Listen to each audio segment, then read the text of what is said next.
It's showtime! Sorry, anything business related is good.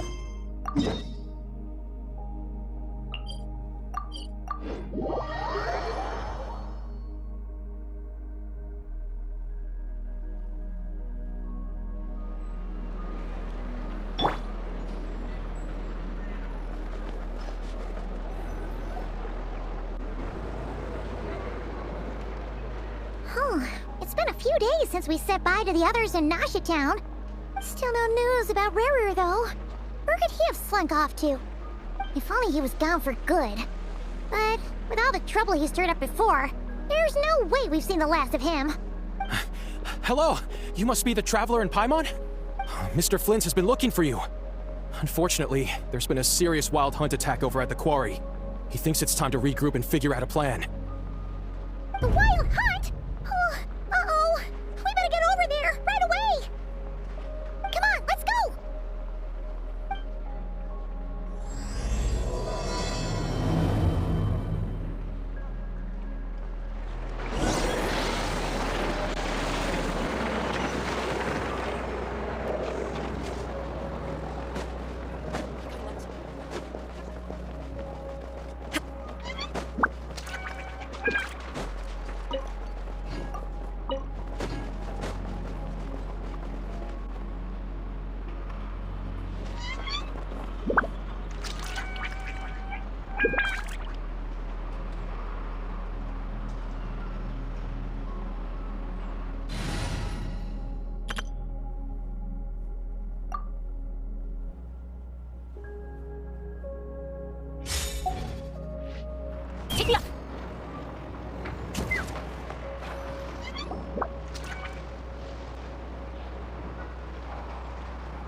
I can barely sense any Kuvaki at all. This whole area feels like a soulless husk. Looks like his appetite truly is insatiable. As if the power of that energy cannon wasn't enough. He's not seriously still getting stronger? What's his endgame here? Everyone's here already. Hey, we made it. So, what's going on? We've all been on high alert since we split up a few days back, expecting Rerir to strike again. But it's like he just vanished into thin air. No one has seen him nor found any trace of his presence. That is, until this morning, when a ratnik found signs of wild hunt activity while out here on patrol. As you can see, the crystalline itself is physically intact, but the Kuvaki it contained is all but completely diminished. And we're sure that Rerir did this. Who else? He's the only one who could pull off a stunt like this. Kuvaki loss has reached critical levels. Reikir of Solnari set to maximum threat level. Warning, unless de-escalation measures are taken soon, he will pose a threat beyond our ability to contain. The consequences could be catastrophic. Traveler, do you remember when we encountered Rerir just after regaining his body? There wasn't a shred of sanity left. Nothing but madness and rage. Yeah, didn't he shout out a bunch of names? Then he started raving about how nothing in this world mattered to him. Oh, Paimon gets chills just thinking about it. Oh, but the thought that he's still out there, lurking somewhere in Not Cry, waiting for his chance to strike? Oh, even chillier. Last time we fought, we were already at a disadvantage. If he has such overwhelming strength, why would he suddenly go into hiding? Yeah, if I were him and I wanted more Kuvaki, I'd just take it by force. No point staying in the shadows. Unless something went wrong. His whole resurrection thing didn't exactly go smoothly. The other thing is, how does someone who's completely lost their mind still have the wherewithal to cover their tracks so perfectly? Beats me. According to certain medical studies, insanity does not always entail a complete loss of rationality. It may be that he is simply living in a world of his own. That actually sounds about right. He was ranting away to himself the whole time, like he had zero interest in talking to us. There are many unanswered questions here. He could be right under our noses, and we'd still be in the dark. Besides his name and title, we know little about him. Certainly nothing about his past, or what he might be hoping to achieve. Exactly. And we wouldn't even know where to begin looking. Even Boss hadn't heard of the Rahir of Solnari before all this. I'd be willing to bet that even if we gathered together every scrap of intel in Nodcry, we still wouldn't find more than, like, 3 useful facts about him. So, if we do nothing, he'll just keep getting stronger. And if we want to investigate him, we have no idea where to look. Last time we had Marionette and her big robo-buddy to help us, and we still barely held our ground. If we had to face him alone... Oh, Paimon's head hurts just thinking about it. What are we supposed to do against a threat this big? Well, I do have a little hunch about his next move. Given that he attacked the quarry, I'd say it's likely he'll target other places rich in Kuvaki. Somewhere like the Eye of Krati, or the Pillar of Embla. One thing's for sure. If we just sit back and let him keep absorbing Kuvaki, we really won't stand a chance against him. A perfectly reasonable hypothesis. However, it is worth noting that these 2 locations are quite far apart. To investigate them both, we'll need to split up. I agree, we should split up. Right now, Rarir's goal seems to be gathering Kuvaki, not fighting us directly. Once we're done, let's regroup on Hisi Island. Wait, why Hisi Island? If I recall correctly, your largest goddess statue was carved from Kuvaki-rich ore, was it not? That's right. Yes, it could well be a potential target of his. I should head back and start evacuating the pilgrims.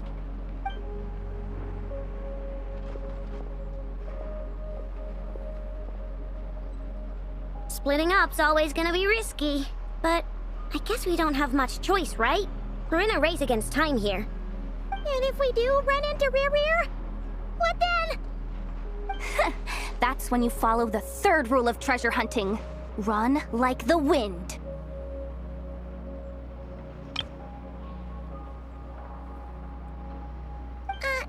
Didn't you say the 3rd rule was go with the flow? I don't know. Did I? Anyway, whatever. In this situation, go with the flow means go find backup. Agreed. If anyone finds so much as a trace of Rarir, do not pursue him. Get out of the area and alert the rest of us as soon as possible. We need to put safety first. All right, we'd better get moving. Come on, Inefa, let's go!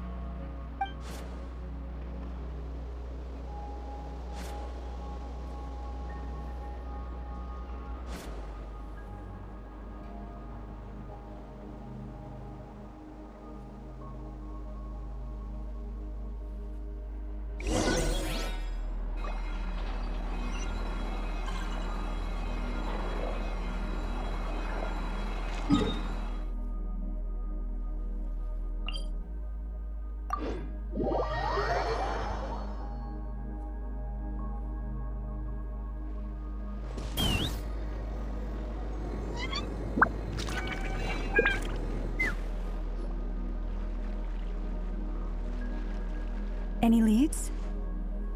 Nope. Diddly squat. No clues to where he might be hiding. It's like he's a ghost. It feels like we're sitting on a powder keg that could go off at any second. Ugh, I hate this feeling. I'd rather face him head on than be left hanging like this. So, you guys didn't find anything either? Not loving the word either. How about you, Flints? I questioned a few Ratniki and eventually narrowed my investigation down to one suspicious individual. But by the time I got to his place, he was already gone. Almost as if he knew someone was on to him. Either that or he's just extremely cautious and doesn't stay in one place for long. He's been biding his time for a while now. The question is, where or what is his next target? No idea. Since regaining his body, he seems to have lost all interest in the fragment in my possession. If he did still want it, he's had plenty of chances to take it. All we can do now is hope that Ino and Anefa turn up some leads. Darn it, Rarir! If you've got the guts, come face me one-on-one!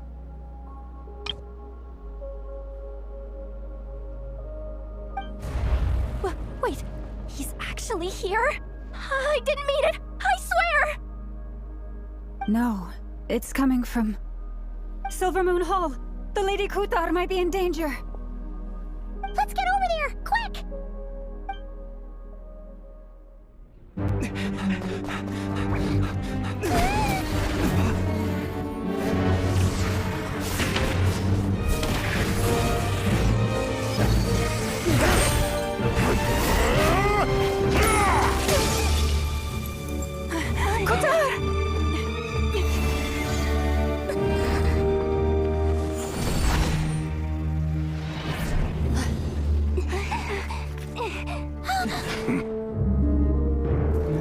Why is he attacking the damsel elect? What's going on? No time for questions. Stop him!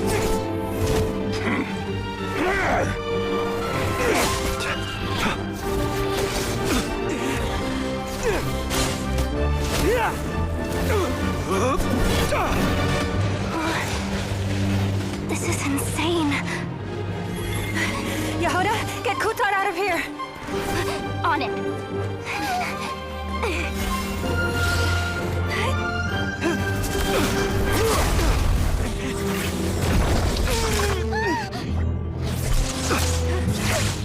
Look where your feeble light has gotten you. Now, you shall plunge into darkness. Thalindus, soon, I will find a way. Watch out!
Find them, even if it means turning this place to ashes.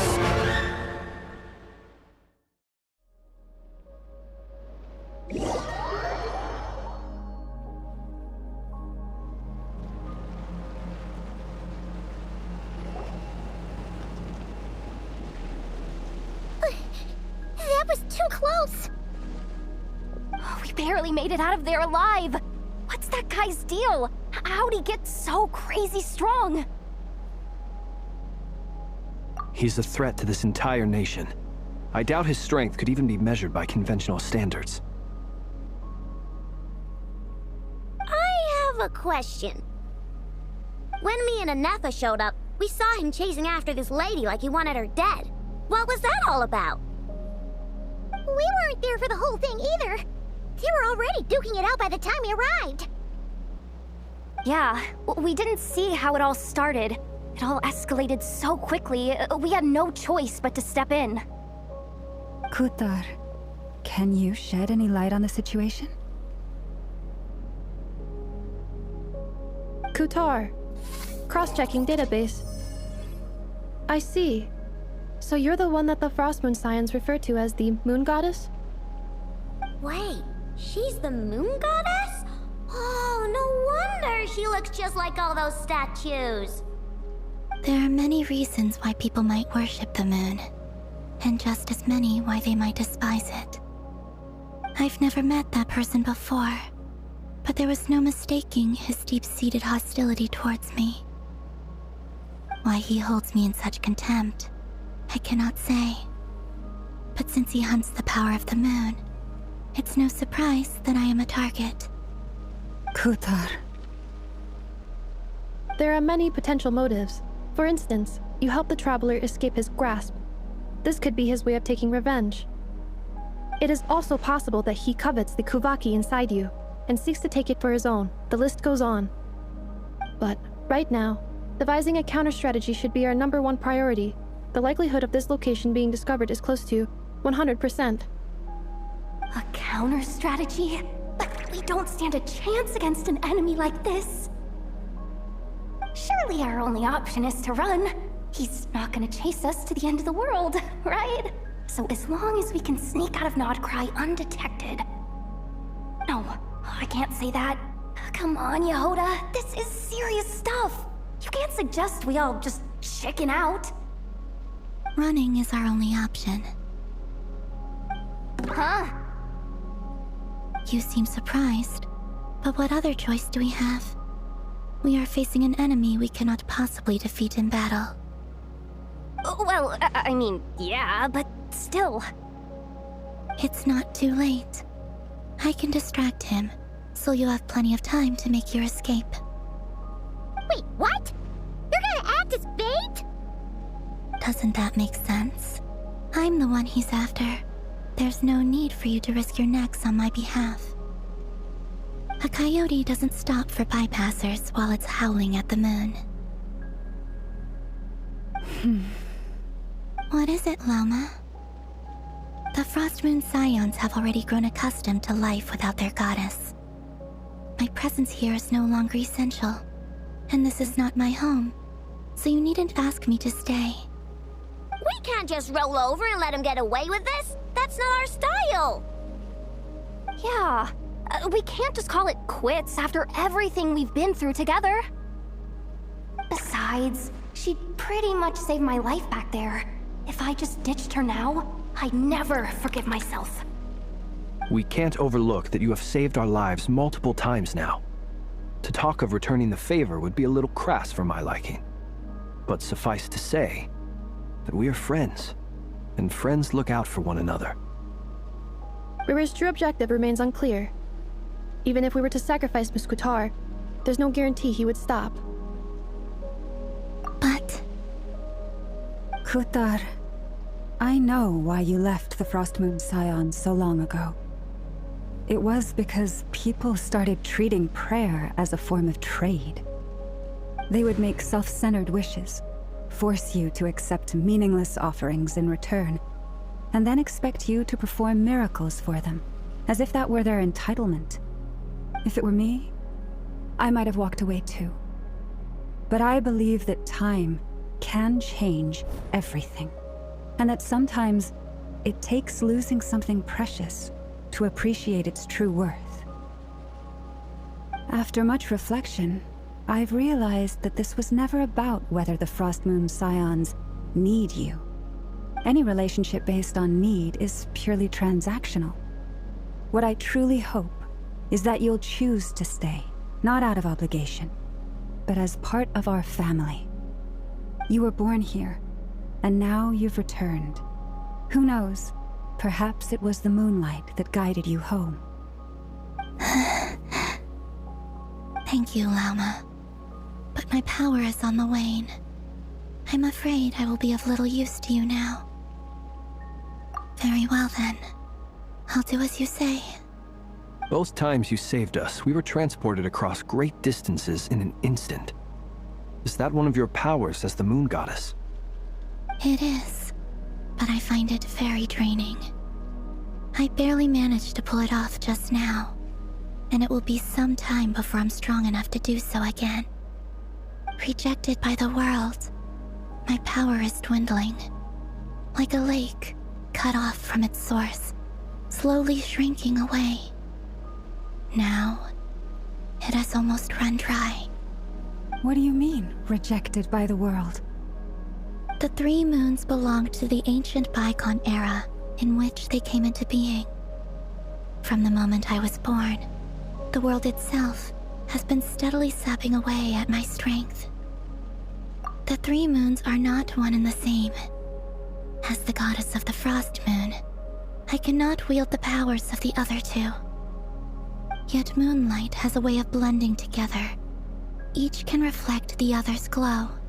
So when our fingers touched, I was able to restore my strength by drawing Kuvaki from the Eternal Moon's marrow. But this method of recovery is painfully slow. If only we could find the... It's the Wild Hunt! Even faster than we expected. We'll have to finish this conversation later. See how those Wild Hunt creatures are running away from us. They're likely just a scouting party, which means Rerir won't be far behind. Then what are we waiting for? Let's get the heck out of here!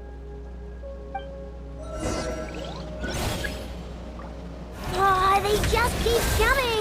This is driving me nuts! Rerir's closing in on us. We need to pick up the pace. There's too many of them! And this time, we can't fall back on Kutara's house to escape! If this goes on much longer...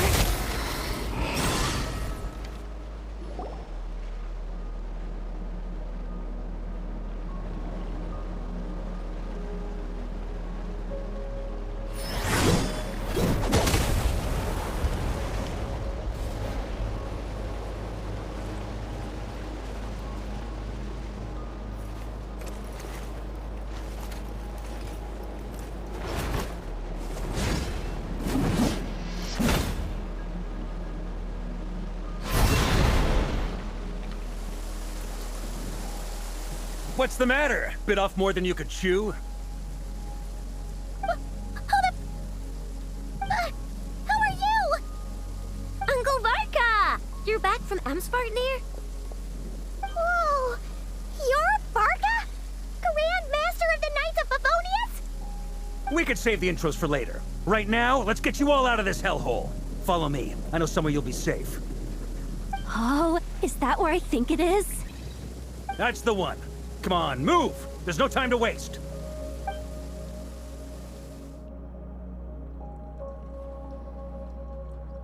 Wow! Where are we? This is so well hidden. Well, that goes without saying. This is the Knights of Favonius' meeting place in Nodcry, and a contact hub for the Northern Intelligence Network. AKA, the black market of intel. No matter what faction you're with, it's the place to buy and sell information. Their headquarters are in Nodcry, but they've got contacts in every nation. As an expeditionary force on foreign soil, working with them has offered us the most effective way of getting our hands on reliable local intel. This is where we meet, so naturally, it's secure. Anyway, where were we? Folks from Nodcry should be pretty familiar with me by now, but I believe this is the first time we've met. Allow me to introduce myself. I am Varka, Knight of Boreas, and Grand Master of the Knights of Favonius. We've heard all about you. This meeting's been a long time coming. You look way younger than Paimon expected, but you definitely have that Grand Master vibe. Well, I'm no spring chicken. Just not showing my age yet. Definitely feeling some of that back pain today, though. Rushed back from Amsvartnir without a wink of sleep, only to get right into another fight with that freshly revived maniac. Another? You mean you fought him before? Yep. He wasn't nearly as strong back then, but he was still a formidable foe. I brought some of the knights along to give him a little surprise, but he saw us coming from a mile off. My squad took heavy injuries, and I barely made it out alive myself. We knew it might have been our last chance, so we staked everything on it. But still, it wasn't enough to stop him. I tried tracking him down afterwards, but he didn't leave a trace. Even in his unhinged mental state, he's as cautious as any trained operative. So, I decided to come find you. And as luck would have it, turned up to find you being ambushed by the Wild Hunt. The rest, you already know. Is that why he's been frantically absorbing Kuvaki these past few days? Because he sees you as a threat? Maybe I'm part of the equation, but even if I weren't, I'm sure he'd still be gathering power. He's clearly working up towards something. Note to self, Uncle Varka's strength rating officially upgraded. Guess it's my turn to ask questions now. So, What exactly has been happening in Nodcry? Why has the Wild Hunt returned in humanoid form? And why is it after you? That's a long story, but I'll try to make it quick.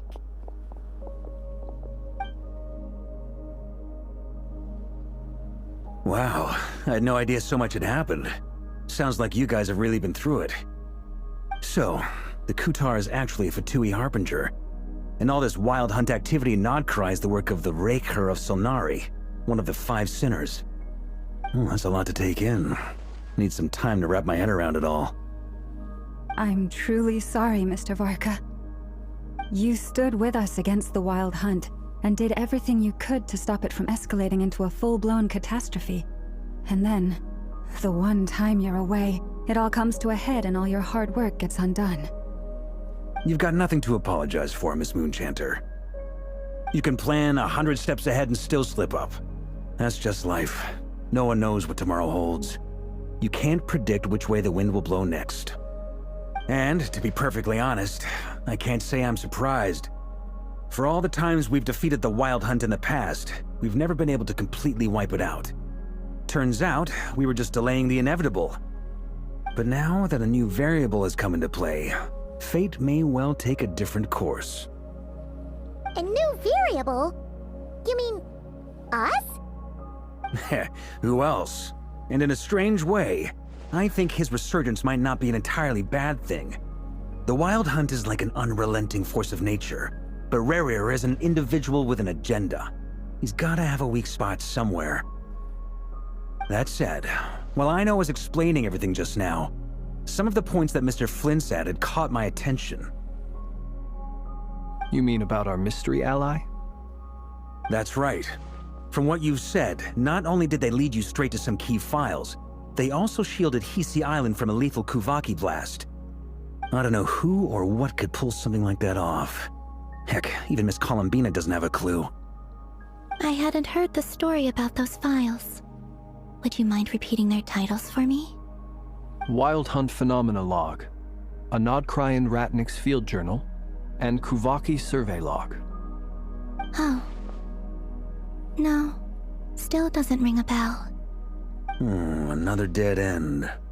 Guess all we can do now is hope that our mystery ally keeps showing up when we most need them. Still, it's safest to assume they won't be intervening again. From here on out, we'll have to resolve this crisis by ourselves. Your intel also explains something else I've been wondering about. The reason I led my team to Amsfarnir was because we'd had reports about a possible source of the Wild Hunt showing up there. But once we looked into it, it turned out to be a red herring. I don't know who was behind it, but clearly, it served its purpose. I doubt it's by chance that he happened to make his comeback while my attention was diverted. And from everything you told me, it sounds like his scheming began well before his return. So maybe luring me away was all a part of his plan. But is it even possible that he orchestrated all of this by himself? The Moon Maiden and the Raker of Solnari, Nodcry of all places. The way everything is unfolding, it can't be a coincidence. So, what do we do now? Got any ideas? Right now, we've got at least 3 things to consider. Let's go through them one by one. First, we need to figure out how to take down Rerir. If we can't beat him in a straight-up fight, the rest won't even matter. To my knowledge, the bulk of Nodcry's fighting force is already gathered here. But even with everyone united, we're still no match for Rerir in his current state, let alone with his power still growing. What if there was a way to tap into a new power of our own? How so? Have you thought of something, Columbina? 3 moons once watched over this world. The Eternal Moon was the largest. The Frost Moon was the brightest. And the Iridescent Moon was the most mysterious.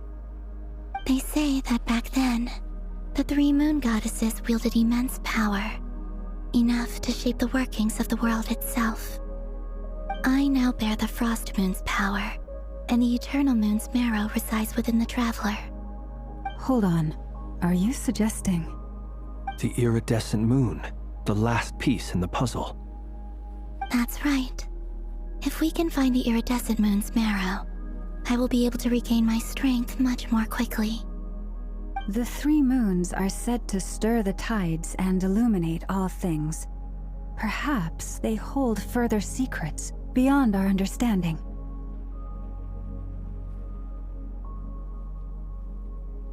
According to my analysis, this solution is feasible.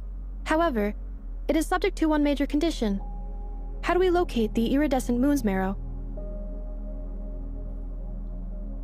I know a way, but we will need to visit the Fatui's Experimental Design Bureau. The Experimental Design Bureau? Are you saying we need to involve Marionette? Yes. I must speak with Sandrone. It's a long way from here to the Experimental Design Bureau. There's a high chance you'll be spotted. You shouldn't go alone. Then that's settled. Next up, our second priority. Somehow, we need to figure out Rarir's end goal. As you saw for yourselves, when he was still in his wild hunt form, everything he did was for the sake of recovering his body and resurrecting himself. His first act since then, after laying low for a while, was to try and assassinate this young lady. People's obsessions often reveal their greatest vulnerabilities. There must be a reason why he despises the moon so deeply. Perhaps it sheds some light on his title, the Raker of Solnari. The Wild Hunt has plagued Nodcry for centuries now. If we want to stop it for good, we have to get to the root cause of what's driving it. It's true. We still know very little about him. If Kuthar hadn't given us that lead, we wouldn't even know his name. But where would we even start? I doubt even the Intel Queen of Nodcry has a clue, and she has info coming out of her ears. Oh? That's a rather hasty conclusion for someone who's so painstakingly meticulous when it comes to dealing with machines. She heard me.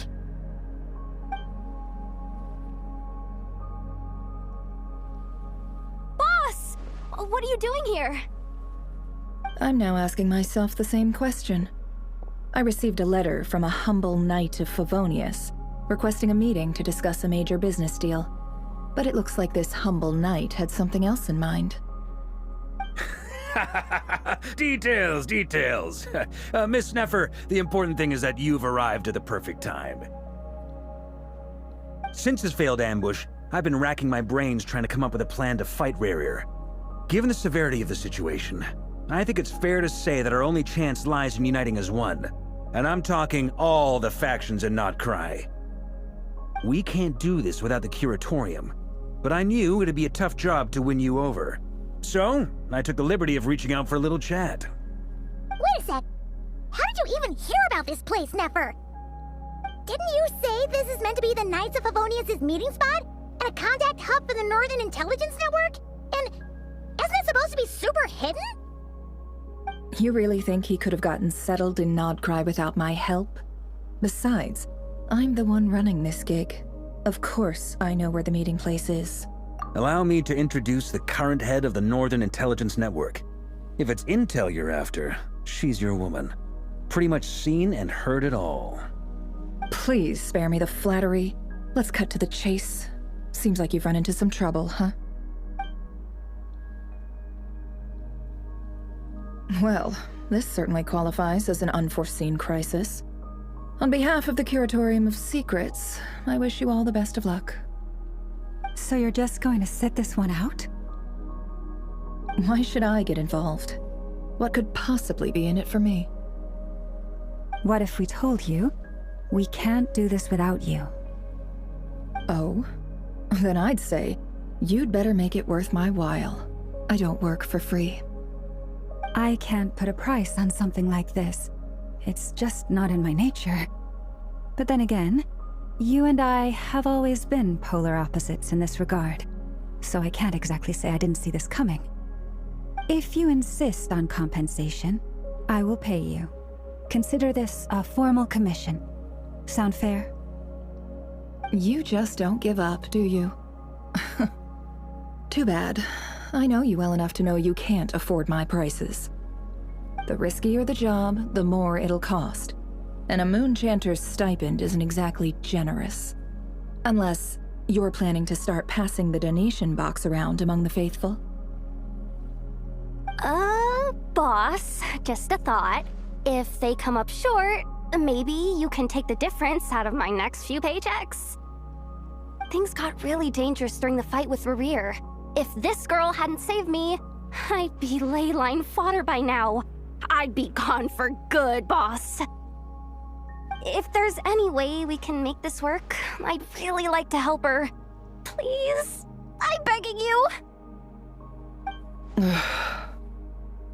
This is why I'm always telling you never accept favors. They are the hardest debts to repay. You have to be careful who you get involved with, or you invite all kinds of misfortune. Very well, Yehoda, I will help. But just this once. Don't count on this happening again. Flins, that fragment that Rerir was after, do you still have it on you? Of course. Let me borrow it. I need it to follow up on some leads. Wait, you actually have some leads? Shh. This is top secret information. I get it. We all have things we'd rather keep to ourselves. Plus, I know we can count on you, so we'll leave the intel gathering in your hands. And that brings me to the third and final item. We need to find a way to distract him. We need time to make our move, so someone will have to stall him. I'm in for this part, no matter what. Anyone coming with? Count me in too. Come off it, you two. Quit playing heroes. I'm way ahead of you here. Ineppa did a scan of the Moon Goddess's Kuvaki signature, and we're gonna use it to make some decoys over at the Krumkake craft shop. Anyone who's in, follow me. Once they're ready, we'll deploy the decoys across Nogcry. So as long as the rest of you keep moving, he won't catch on to your scent and won't be able to track you down. I like it. Genius idea. No biggie. All right then, we'll split into 3 teams. Once your team has finished their mission, return here and wait for the others. Dismissed!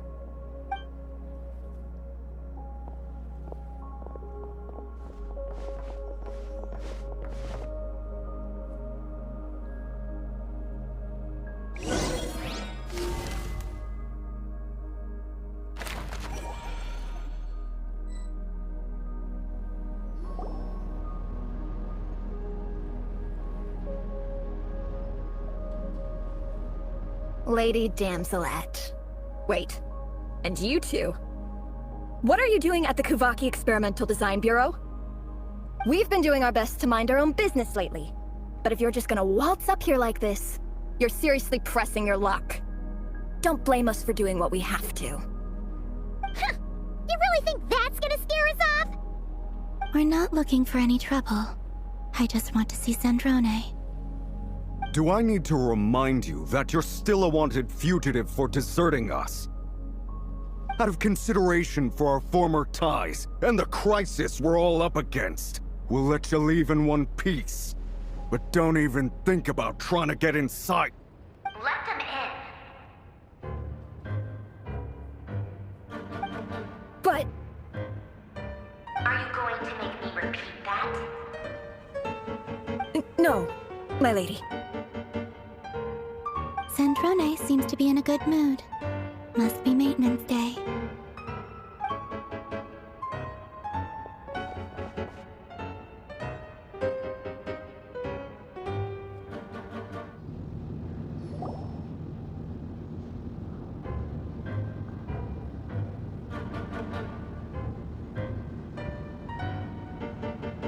So tell me, to what do I owe the honor this time? Actually, before you answer that, just so we're clear, we're not colleagues anymore, Columbina. I don't owe you anything. I promise it's nothing big. It seems like you've gotten the wrong idea here. The only reason I let you in was because I was bored. It seemed like a way to kill some time and satisfy my own curiosity. Whatever miscalculations I may or may not have made in the past, I haven't lost the plot enough to even consider sticking my neck out for your sakes. I'd like to speak with Arlecchino. What? Huh? You mean the knave? I'd like to speak with Arlecchino. Is she in Nodcry? No, she's not. Once the work on this facility was completed, she went back with the Rooster and Regrator. The only ones in Nodcry are me and... What is it you need to speak to her about anyway? Rerir is hunting me. If I'm going to face him, I must first retrieve the lost moon.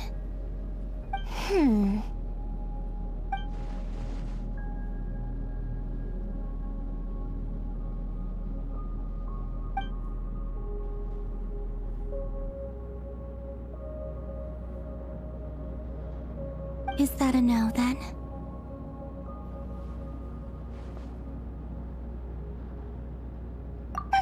As if I need reminding. I was this close to settling things with him before someone decided to whisk me away to their weird little garden.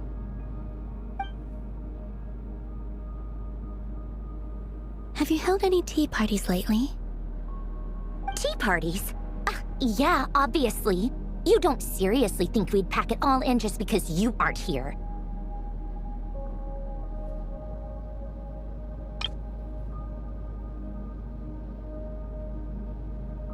If anything, they've been more eventful than ever. Just me, Arlecchino, and a bunch of insolent, insensitive guests who won't stop asking where you've gone. Oh, they've been a real joy.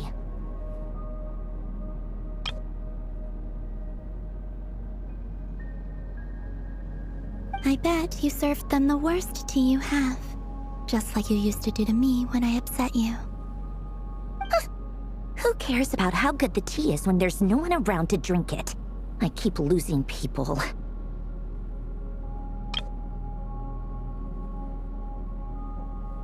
First Rosaline, now you? I'm running out of people who can make me laugh. Honestly, what could be more ridiculous than a multi-centenarian goddess who's only ever had the plain herbal tea she received as offerings?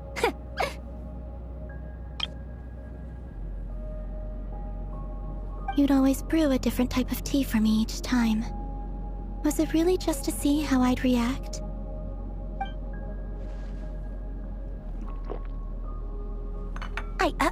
Well, duh. Why else? Watching you squirm was practically my only form of entertainment.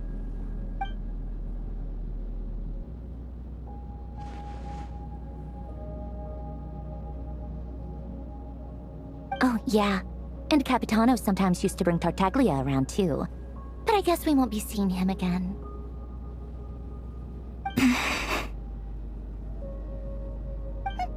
Well, I guess we are overdue for a get-together. Polonia! Have Favronia pass a message to Arlecchino for me. It's time for tea. Will suffice. Pass along a message for me, too, if you would. My body cannot contain the marrow of 2 moons, so I'll be leaving one of them in her care. Excuse me? Who said you were on the guest list? If my tea meant that much to you, maybe quitting the Fatui wasn't your brightest move. Back when you were under the Tsaritsa's protection, no one would have dared come at you so openly. But that protection didn't come for free. In fact, I paid dearly for it. At the end of the day, it was just another transaction. I just got tired, that's all. I never wanted any part in their grand ambitions, and I've had enough of being treated like a bottomless supply of power. It brings back memories from the old days, when I was still worshipped as the moon goddess. Centuries on, it may be a different group of people, but I see the same greed in their eyes. I figured you'd leave eventually. You didn't have as much of a reason to stay as I do. The Tsaritsa gave you shelter and protection, but that was it. Nothing more, nothing less. Meanwhile, the Fatui demanded everything from you in return, until it was more than you could bear. I get why you left. And frankly, I have no interest in dragging you back just because the higher-ups told me to. But if you keep hanging around with this riffraff, the next time we cross paths, we might be enemies for real.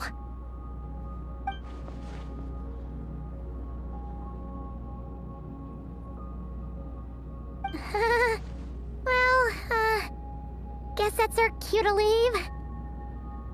That might be your plan, but it sounds like someone else wants you to stay a little longer. Huh? What do you mean? Listen.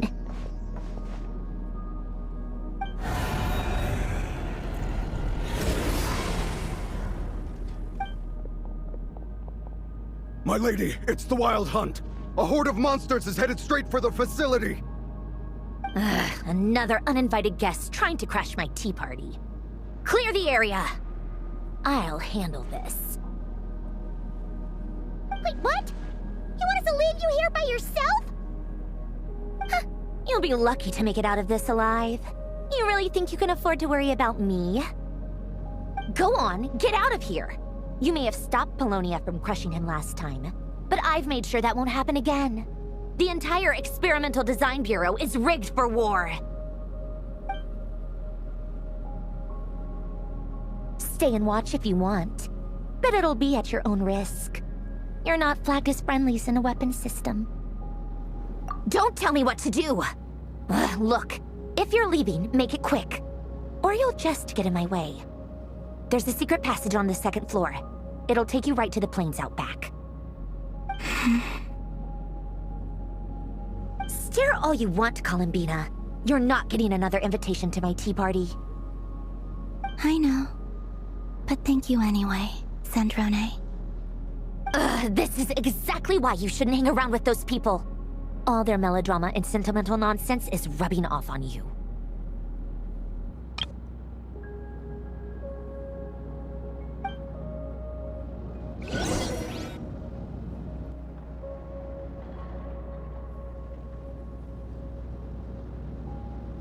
Come on then, Mr. Ray here. Let's pick up where we left off. It's your Wild Hunt monstrosities versus my beautiful creations. Let's see who comes out on top.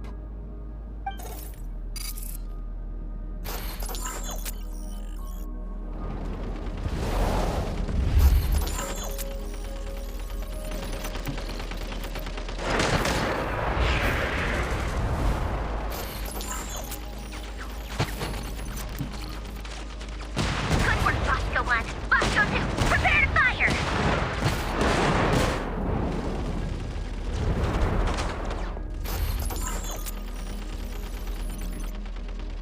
That's it! Keep them pinned down! Don't let them get near! Rotate out! Deploy all backup units! Get in there and hold the line! They're more dangerous than I thought. Whatever. This is where the real fun begins. Don't worry. Once this is over, I'll put you all back together again. I promise.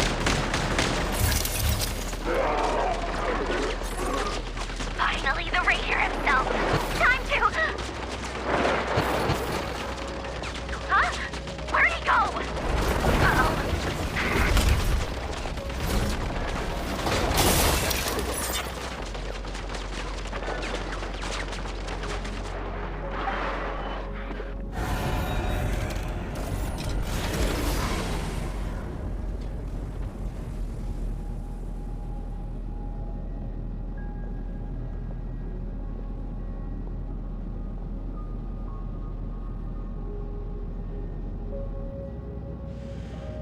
Polonia, get him! I've upgraded Polonia again since our last encounter, and uploaded every last scrap of your data. So let's finish this, once and for... She's not here. Where did she go? Hey! Over here, you big...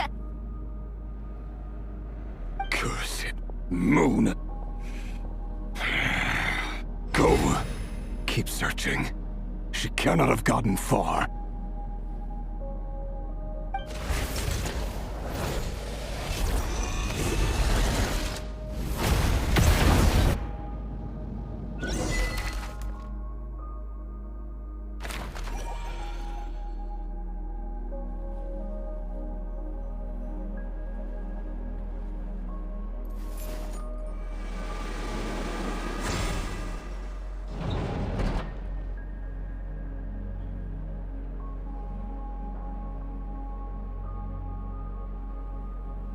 So this is your method for investigating Rarir's past? It almost looks like some kind of ceremony. Good deduction. But it's quite a different affair from what you're used to with the Frostmoon Scions. Whoa! First time I've ever been in here. Boss always said it was off limits, so I pictured some kind of creepy dungeon. But it's actually kinda nice.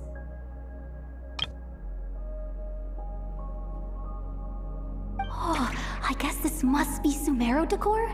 That's where Boss is from. And that nice shopkeeper who sold me my treasure compass. I'm not sure exactly what you've got planned, but it looks like you're all set. When do we begin? Whenever we wish. But for some reason, I've got a feeling this isn't going to end well.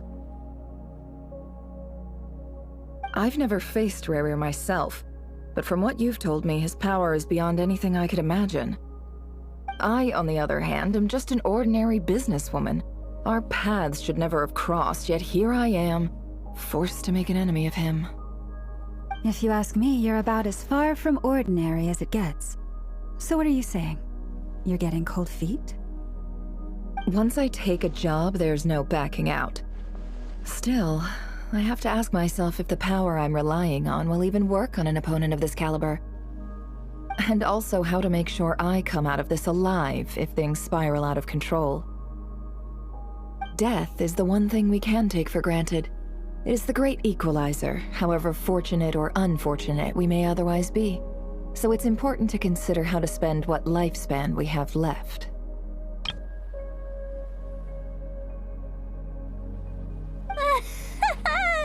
Come on, boss. Lighten up. Quit talking about death. It's bad luck. For once, I agree with you. When you're up against a foe like Rarir, there's no such thing as being too prepared. Is there anything I can do to help? That won't be necessary. I've already made up my mind. Time to cash in a precious favor I've been saving for a rainy day. Yehoda, I need you to find someone for me. The sooner the better. Find who? That shady merchant who sold you an overpriced treasure compass the other day.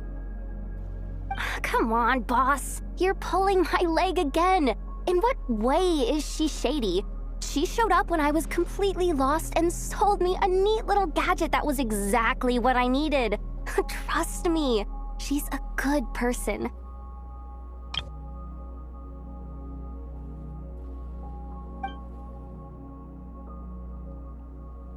Anyway, I know who you're talking about. Don't go anywhere. I'll be right back.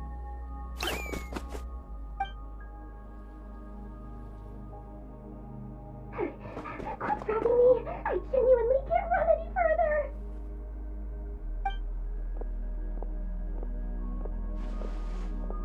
Hey, aren't you? What is it? What's the big rush? You dragged me out of a dream where I was literally swimming in Mora. I'm charging double my usual attendance fee.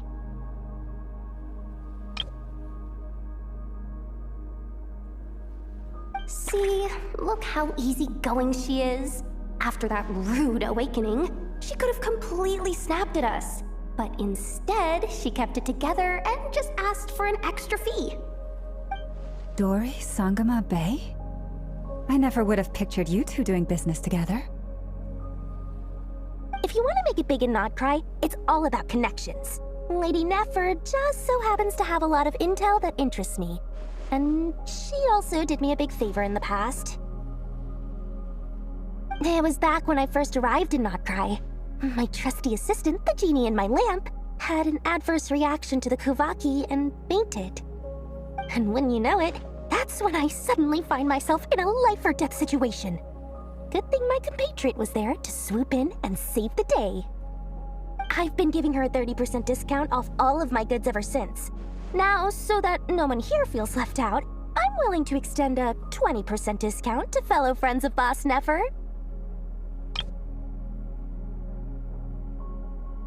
Plus, any other friends you send my way will enjoy 10% off.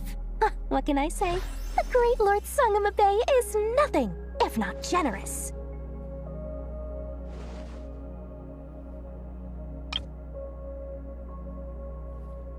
So, let me guess. You've run into some trouble. I've got everything you could possibly need, and the more you buy, the more you'll save. You guessed correctly.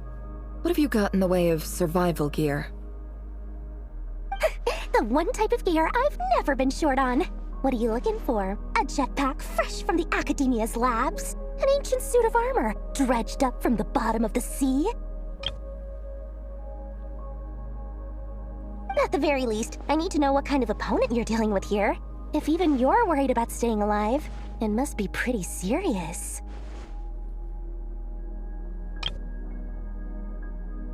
What if I told you it's someone with the power to bring a nation to its knees? Is that so? Then we really are talking top-shelf treasures. I don't have anything like that in stock right now. I'll have to ask my supplier. Your supplier? A powerful woman, make no mistake. I can't reveal her identity, but luckily for you, I hear she's planning to visit Notcry in the near future. If you're willing to wait, I can ask her when she's here. Can't say exactly how long that'll be, though. Then, let me put it another way. What would you do if you encountered an enemy like that? Roll over and serve yourself up on a silver platter? Of course not!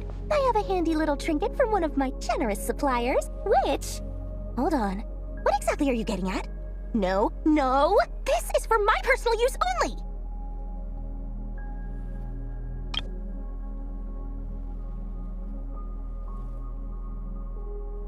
Let's just say I'm borrowing it, all right?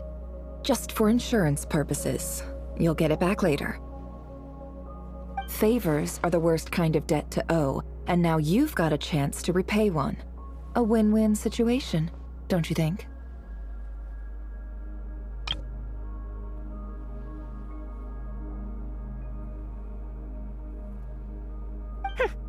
Fine. You can borrow it for 5 days.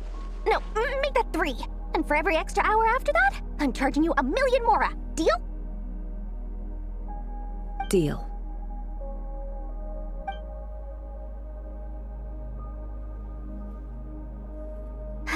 What a way to start the day.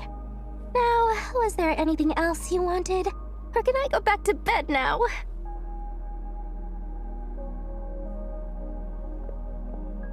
That will be all. Take care now. Don't trip up on your way back, friend.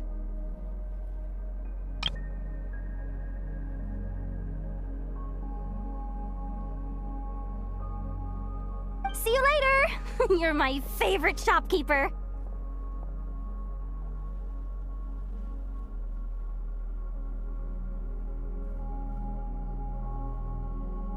Excellent. Everything is well and truly ready. The ceremony can now begin.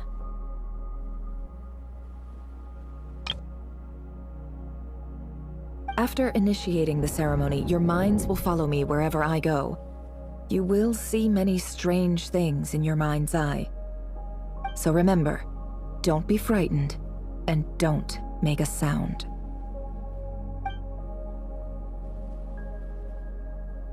Now then, let us peer into the Raker of Solnari's past.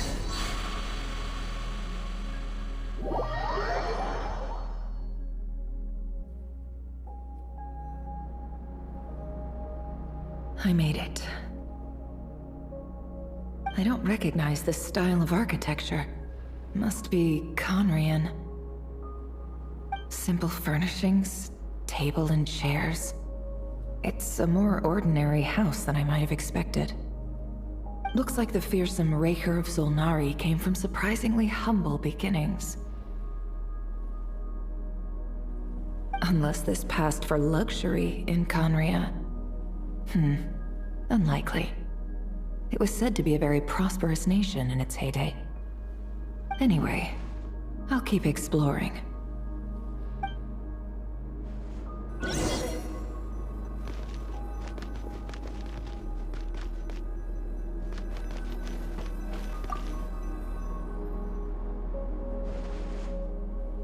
Hi, Reverie. Since you're working extra hours tonight, I thought I'd keep myself busy by checking out that new kebab shop. I've heard good things about their menu. I'll test it out, and if it's as good as everyone's saying, let's go back together sometime. P.S. New stash from the Universitas Magistrorum. I brought some goodies home. A few teacups and a pin rack. Hope you like them. They didn't sign their name, but they must have been close. Sounds like they were living together.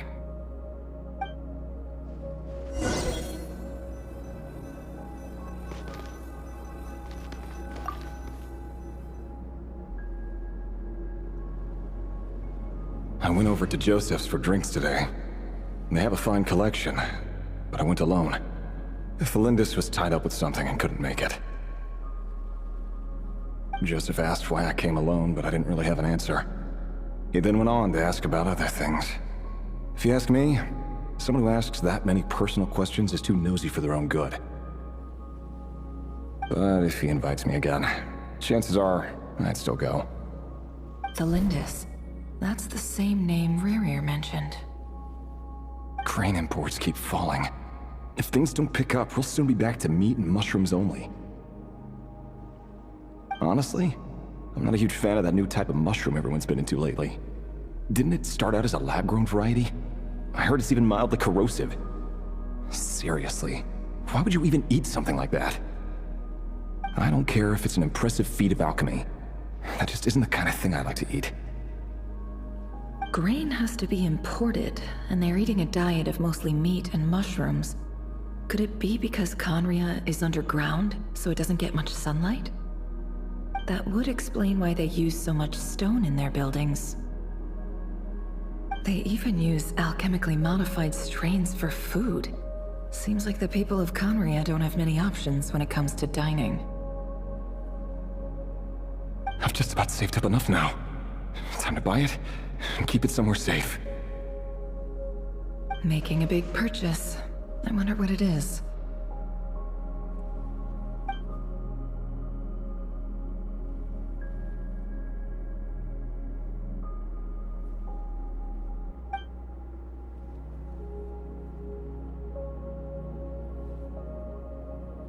He really is a professional. No wonder he's so good at covering his tracks.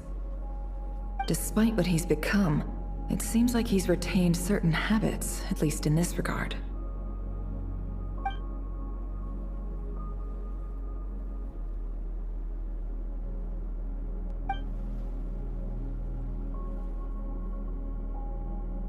Did Rerir rip it out himself?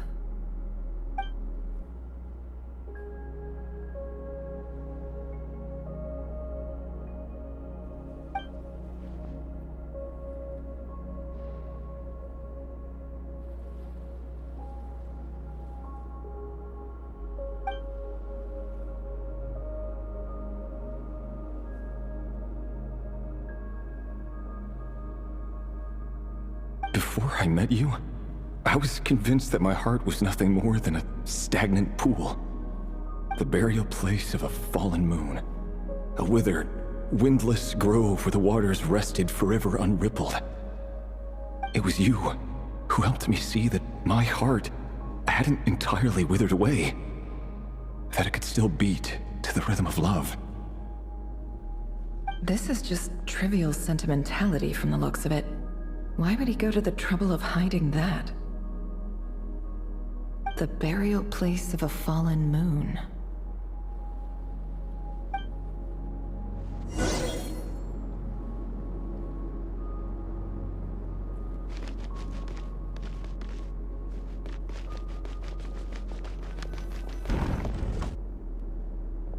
Rerir, over here. Dane! Oh, and, Vedaflin here? What a surprise to see you here, sir. Hello there, Rerir. You need not address me so formally outside of court. He doesn't get that much free time, so I invited him over for a drink. Even the court prophet deserves a break every now and then, right? Well, I'm flattered. So, what are we discussing today?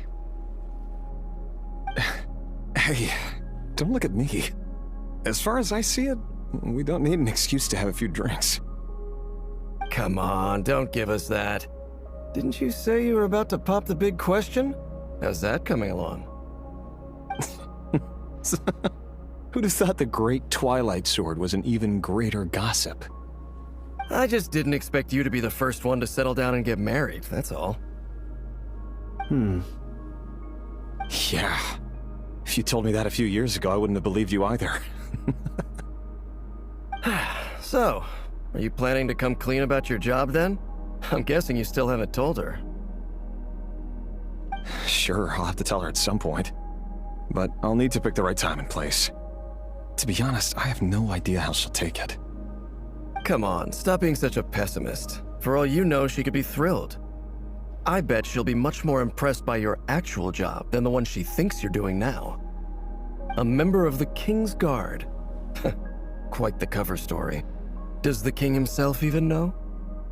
Of course he does. Anyway, enough about me. How have you been? Me? Same old, nothing much to... Huh? What's up, Fed? It's nothing.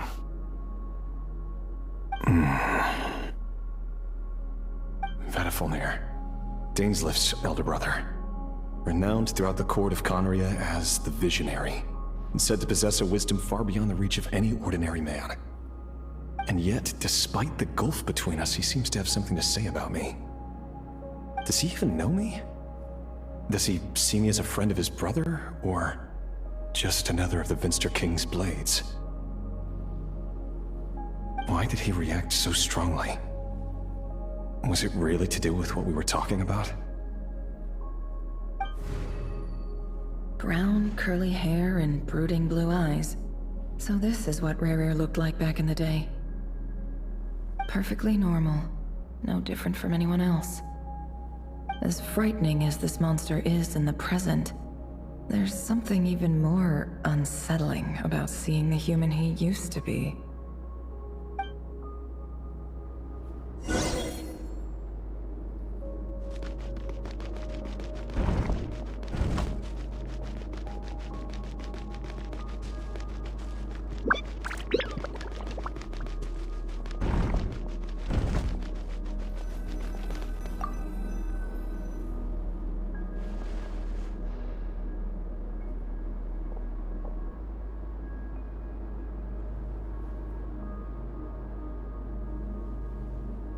Felindis? You're back early? Our equipment's being serviced today, so I got off earlier than usual. How's your day been? Aw, why the long face? Is something the matter? Has your boss been giving you a hard time again? Went for a drink with Dane and the others after work. Isn't that a good thing?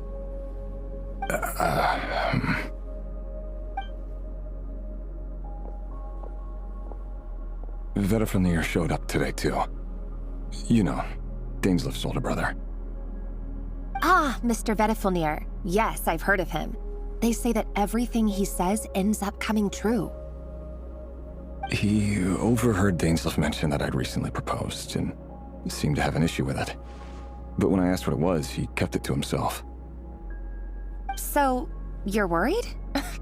You could be such a child sometimes, Rerir. We're nobodies. Why would the Visionary be concerned about us? I'm sure someone in his position has much bigger fish to fry. Maybe you're right. You worry too much, Rerir. We've been together for ages now, and everything's been going so well, has it not? You've even proposed to me. So, you do remember. Tell me then. What's your answer? Like I said, I need some time to decide. You can't just rush into things like this. We may be nobodies in the grand scheme of things, but if we want things to work out, we've still got to plan ahead. All right. Take your time. Just don't keep me waiting forever. Nobodies. Sounds about right. In the eyes of people like Vedifulnir and Dainsleif, what do we matter? Can someone whose gaze is so fixed on a far-flung future even see the present clearly? Besides, The dynasty's fate rests with the king and his inner circle. Whatever I do, it won't make much difference. Meanwhile, every idea they come up with and every decision they make, it affects everything. These days, the king is lost in his research, and the purge of the Crimson Moon bloodline grows ever more intense. The opposition tried to speak out, but nothing came of it. And I'm under no illusions as to why. Because we eliminated them and got rid of their bodies. A man can have 1,000 reasons to carry a sword, but there are few good excuses to use it. Yet the king has never even considered a gentler approach, and he never will. What becomes of someone who kills on another's behalf? Can he ever find true peace?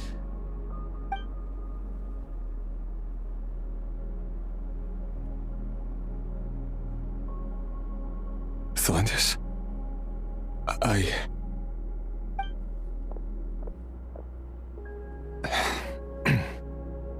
It's nothing.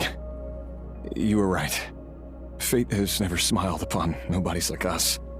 But by the same token, it's unlikely to bear a grudge against us either. There's no reason we can't keep living happily together, cherishing the simple joys of each day as they come. See? You just need to stay positive, Revere. I can feel your warmth, your breath. You're right there, right by my side. Just seeing you makes me happy in a way I can't explain, and that's something that no one could ever take away from me. So smile, my love. Let go of that frown. You're right, Thelindis. I've just been overthinking things. That's better. Getting caught up about things like this will only ruin our evening. Speaking of which, all set for the ball tonight? I need to go get ready.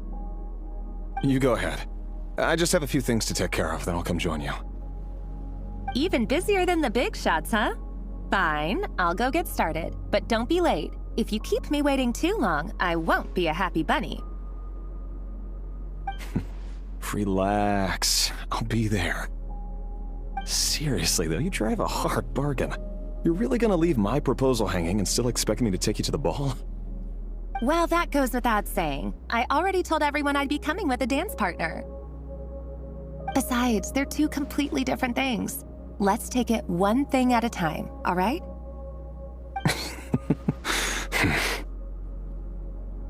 All right. White outfit it is. It seems like Rerir was deliberately hiding his ties to the intelligence services by giving the impression that he was just an ordinary member of the Vinster King's Guard. He clearly doesn't want his would-be fiancée to know about his other life.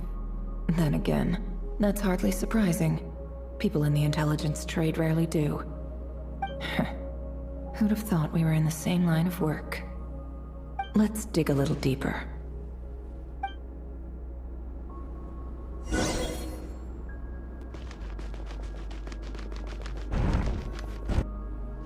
Our last operation was a resounding success, and all thanks to you, Rehir of Solnari. In total, we apprehended 32 dregs of the Crimson Moon, and 67 accomplices. After all these years since the dynasty's fall, so many of them still linger on. Indeed, it cannot be denied. Yet it was destiny that the Crimson Moon should be overcome by the eclipse, and that His Majesty, the all-seeing Vinster King, now guides our nation on the path to prosperity. Khaenri'ah has no further need for a dead moon. But alas, there will always be those who refuse to see the truth, choosing instead to romanticize the past. That's not entirely true. Much about the Crimson Moon era was worthy of remembrance, and that's exactly why they keep trying to see it restored. Many of its secrets remain unsolved to this day. As it happens, that's precisely the field of study my partner is devoted to. You still haven't told her what you really do for a living. Where would I even start? How do you tell someone that you're one of the king's hand-picked executioners? That your hands are steeped in blood? You didn't choose this life, any more than I did. Orphans like us don't get a say. But I'll sure as heck be the one to pay for it. Speaking of which, We need to be more rigorous in the way we identify direct descendants of the Crimson Moon.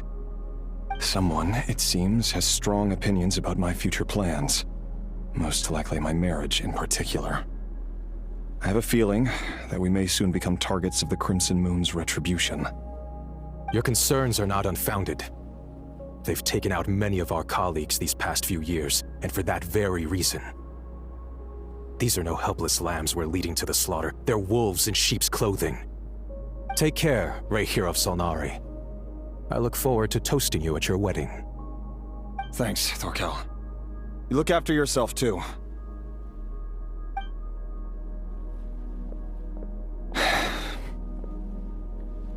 Thelindis, I never wanted to keep this from you.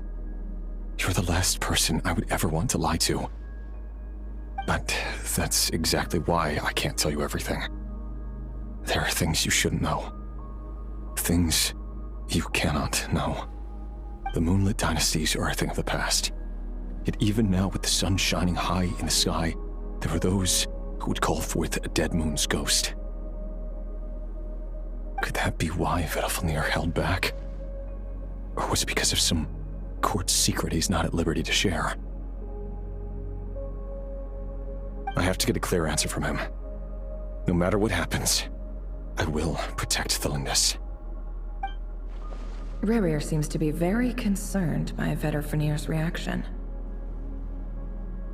Vedalfnir and Dainsleif, the Visionary and Twilight Sword. So that's what they were really like. I've investigated this whole area now. There doesn't seem to be any other memories here. Should I try somewhere else? Wait a second. What's this black smoke?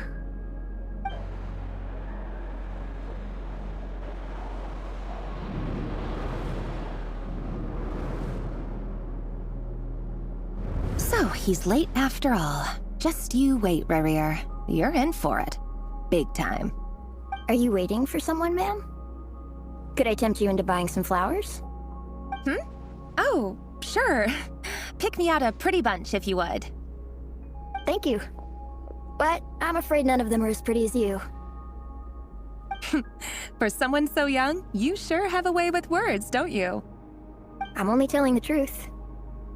Look me in the eyes. You'll see I'm not lying. May we have a word in private? Who are you? And what do you want? It doesn't matter who I am. Too many of our kind have fallen lately, so I decided to take the risk of reaching out. Not long ago, the Rayhir of Solnari led an assault on one of our strongholds. We suffered many casualties, and many who came to our aid lost their lives as well. Sorry, I don't know why you're telling me this, and I don't want to get involved. Wait, hear me out. This time we finally got a clear look at his face and learned his true identity. His name is Rayhir, and he claims to be one of the King's Guards. What did you say? A cruel irony, isn't it? The man you're set to marry leads a double life as a brutal executioner. But surely, you must have caught a whiff of the blood on his hands. Why are you telling me all of this now? Simple. It's because... How strange. Rerir was nowhere to be seen in that memory. It clearly belonged to Thelindis. Rerir couldn't possibly know what happened if he wasn't even there. Why would her memories appear in his fragment? The ceremony won't last much longer. I think it's time to call it a day.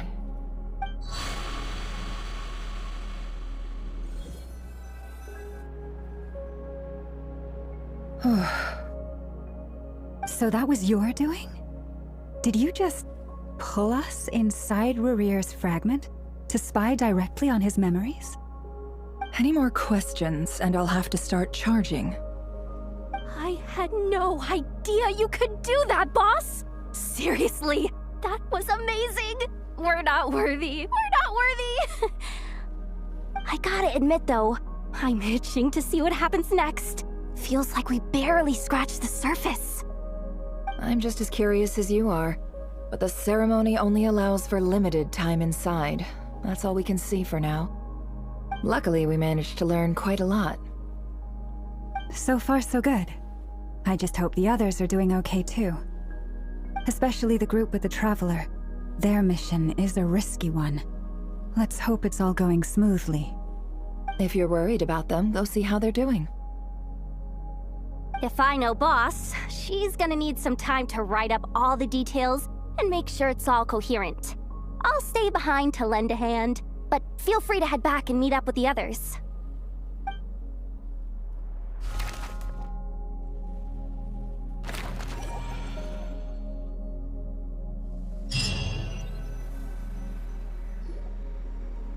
Oh, they've been prowling around for nearly 2 days now. These things just won't quit. Oh, they might not have seen us yet, but with them constantly sweeping the area, our way out is completely blocked. Oh, that's never gonna work. One little slip up and it's game over. If they spot us, they'll run straight back to Rear. And once he knows we're here, it won't be long before he's breathing down our necks again. Oh, guess you're right. All right, time to zip it.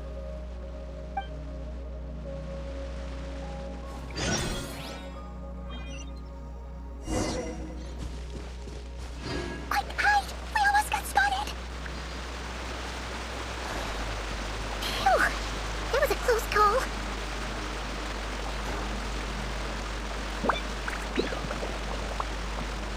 Watch out! He's coming this way!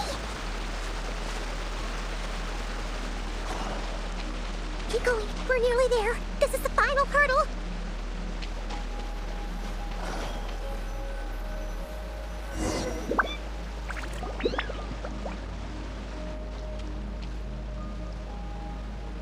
Oh, there's no end to these things.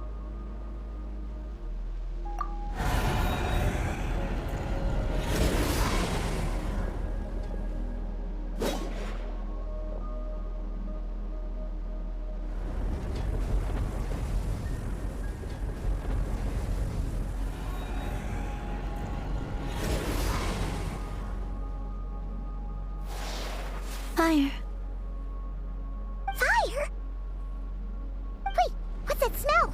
Oh no, there's a fire!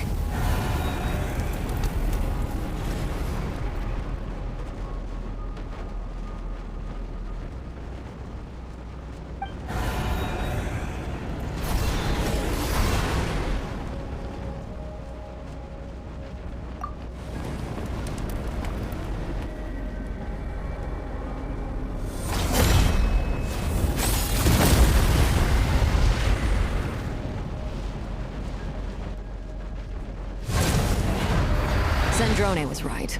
You look weak, Columbina.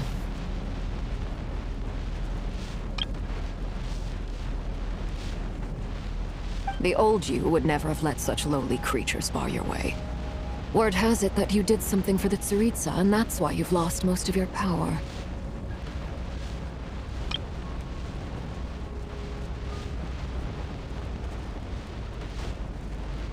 Freedom comes at a heavy price, doesn't it?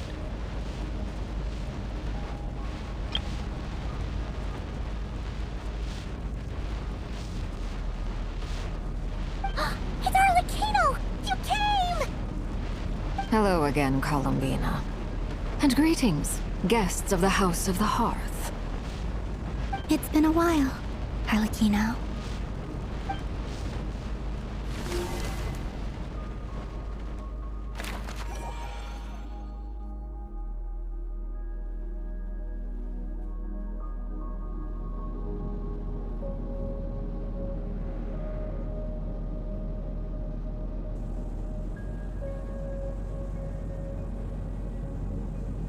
Stupid right here of stupid Solnari. Ugh, whatever. I've got all the data I need. Next time we meet, you're finished. He sure doesn't pull his punches. Excuse me, do you need a hand? You can do me a favor by staying out of my way. Can't you see I'm busy? Wait a minute. I recognize that voice. Hello, Miss Sandrone. Father sent us over to help. How considerate of her. Hey, Fremine, get over here and help me fix this. Lenny, you do your thing. Just keep your sister away from my machines.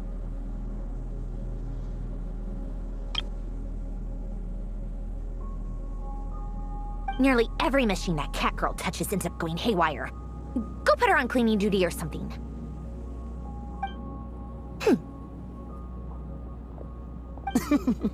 Then let's start downstairs. Fremine, we'll leave this place to you. You've got it. Wait a second. Pretty sure there's still some tea in the cupboard. If you want some, you'll have to make it yourselves.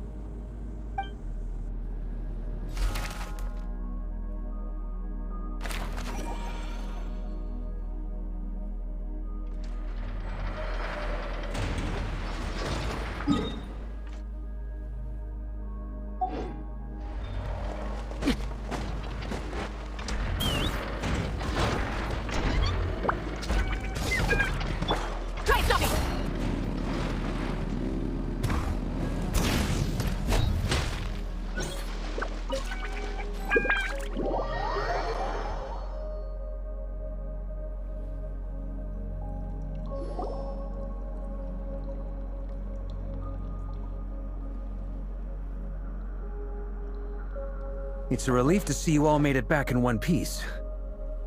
Huh? Feels like there's quite a few people missing. Where's Flint's and the others? And what about Nefer?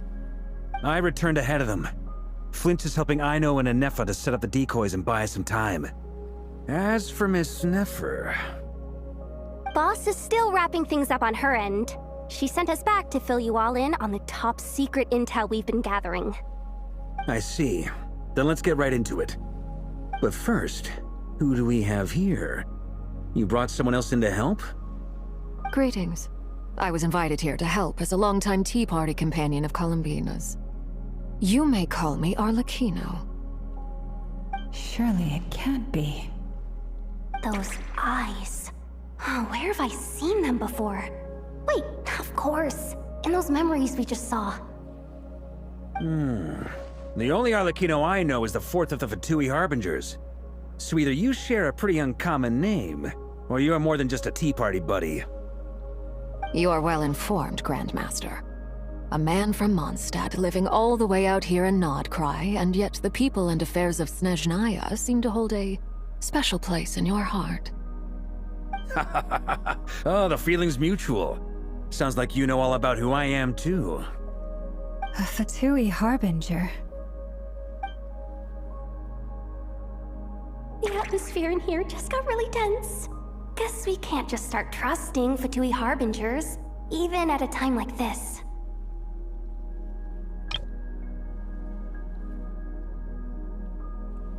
I must admit, though, I'm a little curious.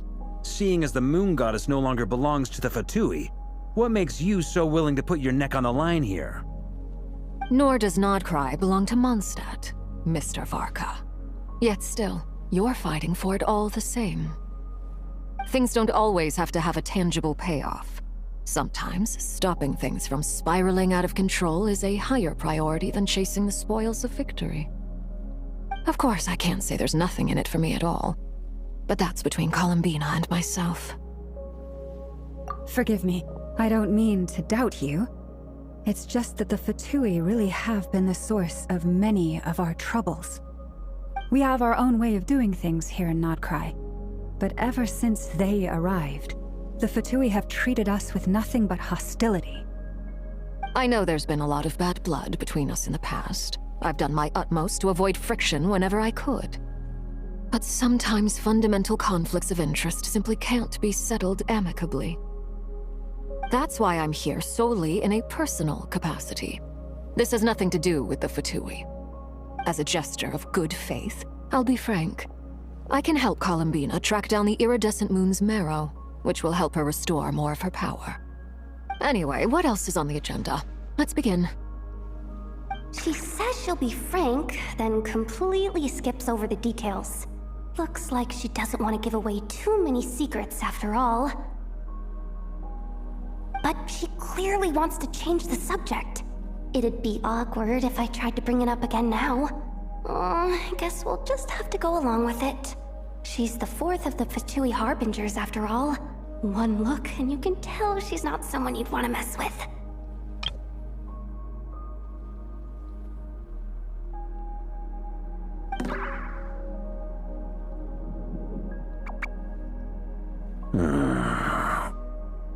Well, since Miss Arlecchino sounds confident in her ability to handle that, we'll proceed to the next topic. Yehoda, time to share that top-secret intel. Alright, listen up everyone.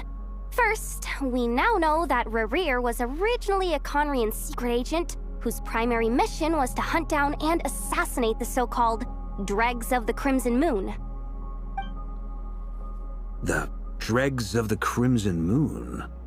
Mm-hmm. In the memories, there was a lot of talk about the Crimson Moon and Eclipse, and a whole bunch of other stuff from the time of Conria.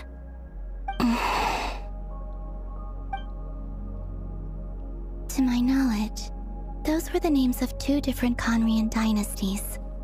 Long, long ago, it is said that the people of Conria worshipped the Crimson Moon, drawing a mysterious power from its reflection. But one day, a coup saw the Crimson Moon eclipsed, hence the name of the new dynasty that replaced it, and how it became the new emblem of Conria.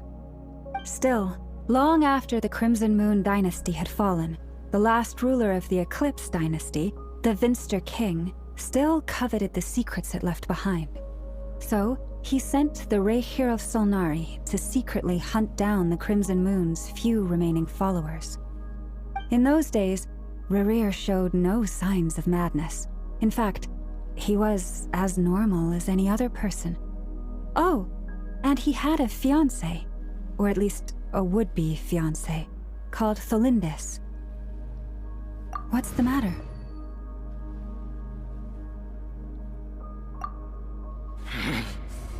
Verfnir, Freindaughter, Flinders.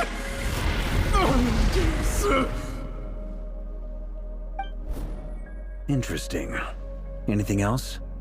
What about this would-be fiancé of his? Do we know anything about her? Well, she was a researcher at the Universitas Magistrorum, but it felt like she was hiding some kind of secret. Oh, and one more thing. For some reason, Rerir's fragment also contains some of Tholindis' memories, though only a very small portion. Well, no shortage of potential leads, I'll give you that. In any case, it sounds like we can conclude that while Tholindis was still around, Rerir appeared to be lucid and quite normal. Tholindis, it seems, must have been the one thing in this world that he couldn't let go of.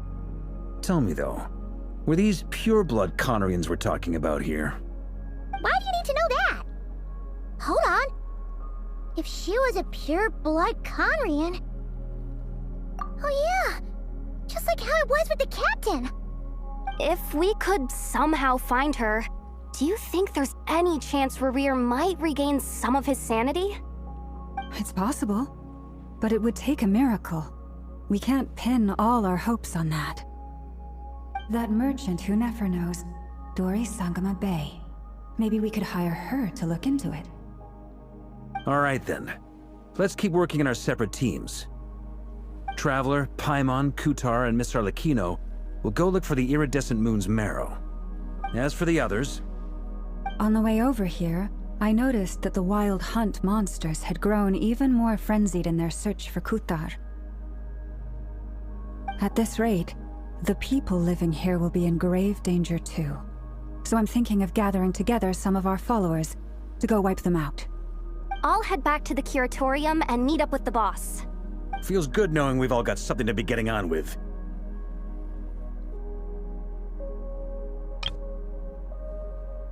Given that the Wild Hunt has been a lot more active lately, the Lightkeepers have likely begun their own operations too. If that is the case, someone will need to pass the news on to Flint's. I'll hold the fort for now, then discuss our next move with Flint's, Aino, and Anefa when they get back. All right then. Well, the clock's ticking. If that's everything, we'll be on our way. We'd better get moving too. We'll try to buy you as much time as we can. Relax. Just do your thing. Now, I decided to call in some backup since things are getting so hairy. Our reinforcements should be here any minute now. Stay safe, everyone. Dismissed.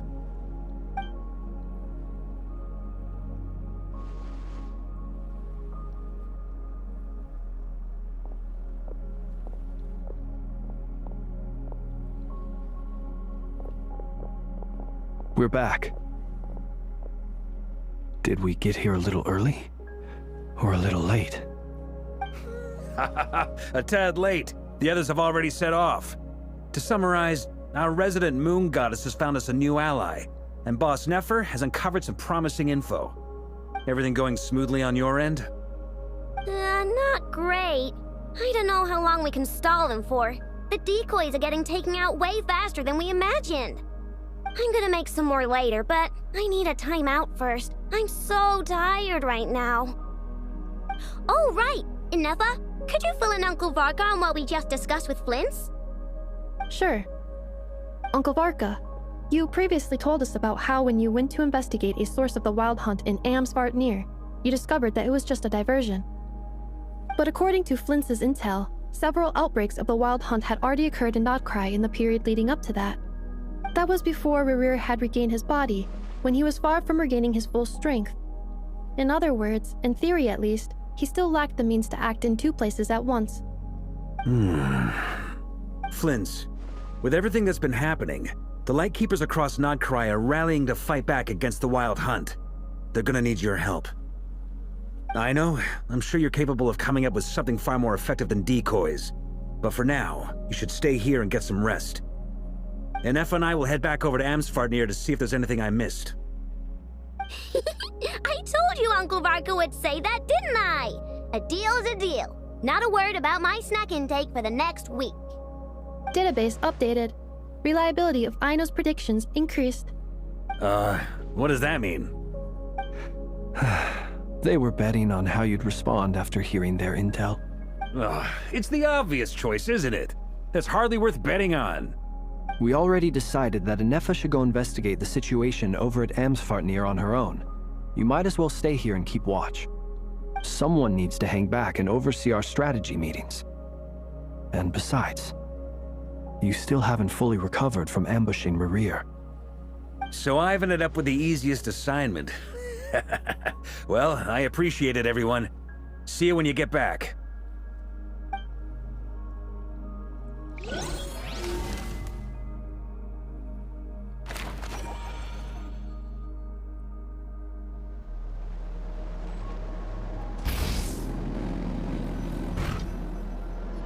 Here, this will serve as a good spot to cross over.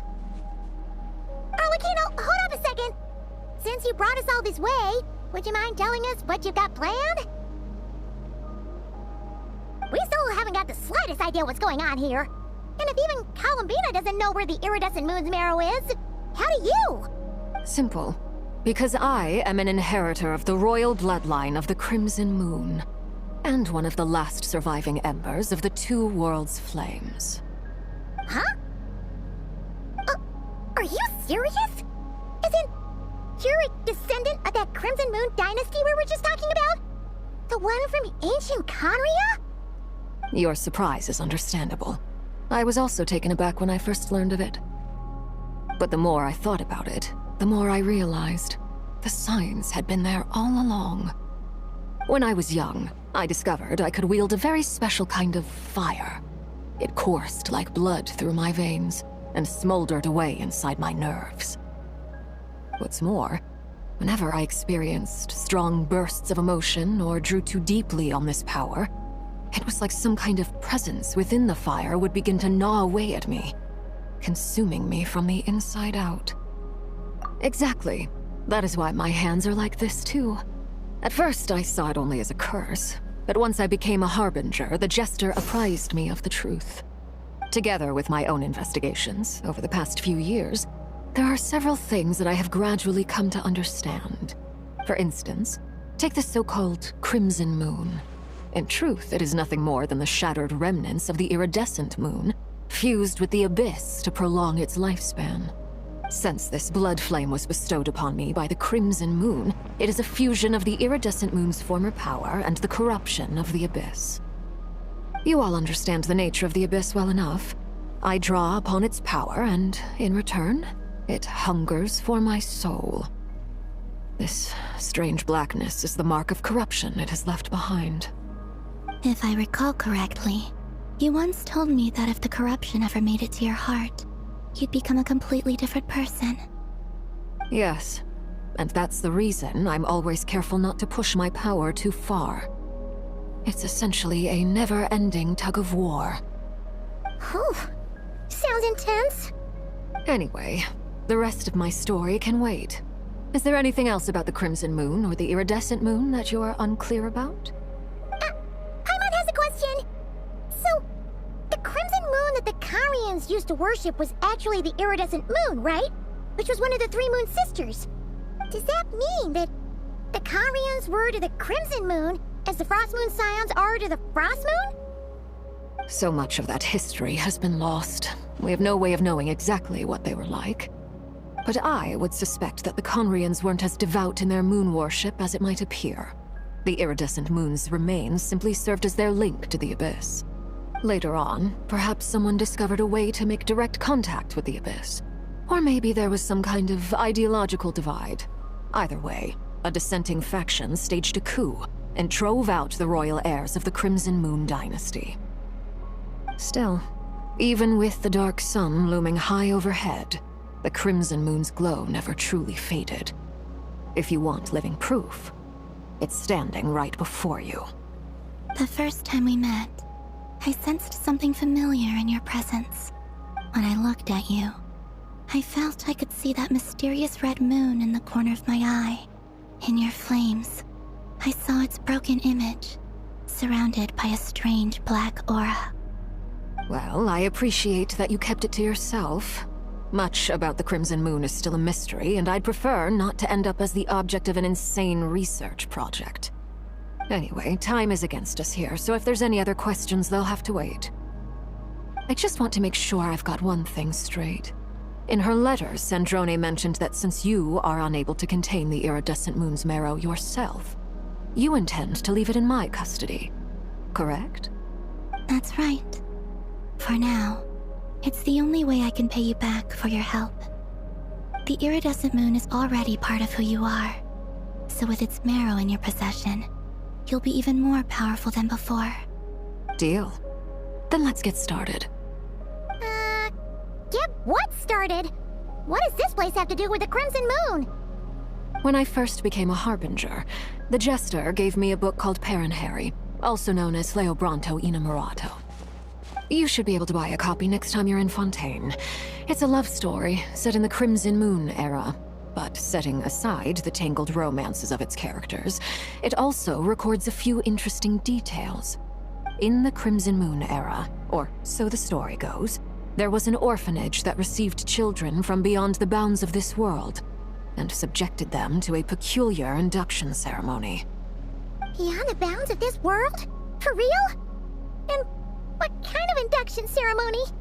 The Crimson Moon sages looked beyond this world for beings with powers that surpassed the gods. But fearing they might lose control, they subjected these children to a process of refinement. They made these children crawl up a fireplace and kept asking them, "Have you died? Did you see it?" Until they finally admitted to having died and seen a crimson moon. The adults embraced the children who passed the ritual, telling them, "Within the fireplace, you have traversed the flames between two worlds. Here and now, you are born anew." The book leaves much unsaid, but I suspect that this was their way of branding the children they had enrolled, leaving an indelible mark upon them so that they would forever live in the Crimson Moon's light. That explains why I can't sense the Crimson Moon's marrow in this world. It makes sense that it would be sealed in a special space that can only be accessed temporarily through some kind of ritual. But there's no fireplace here. Do you see a chimney anywhere? Oh, are we supposed to build it ourselves? Okay, fine. Paimon will go find some bricks.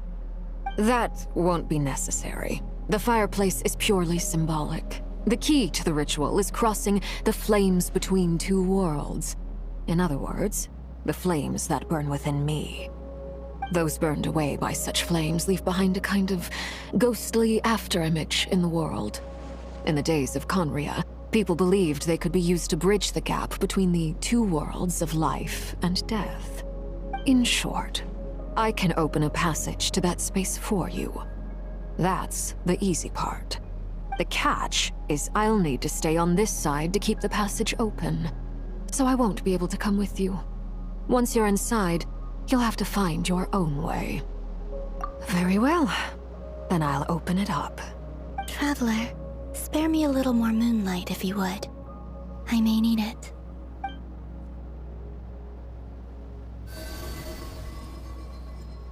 Thank you. I feel like I've recovered some of my strength now. It should be enough to move us across short distances and confront whatever dangers might await.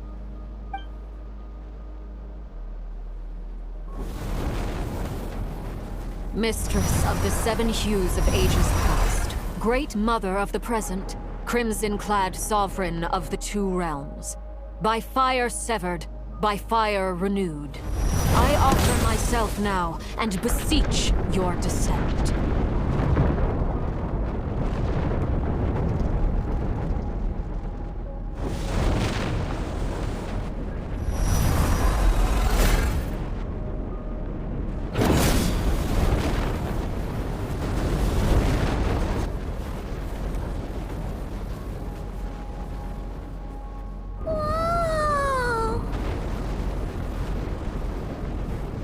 One word of advice.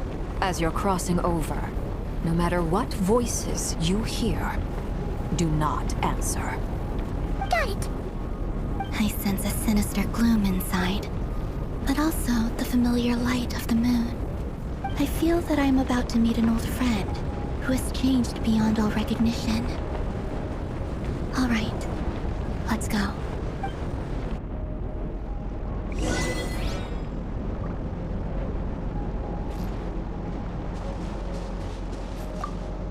Seismic changes often begin with small windows of opportunity. This could be your window. Ready engines!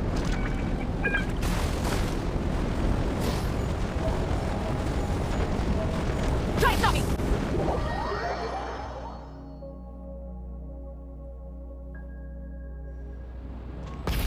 I sense your presence and crave you death and rebirth. Wait, why are you?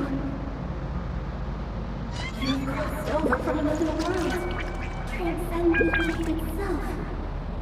I have no right to.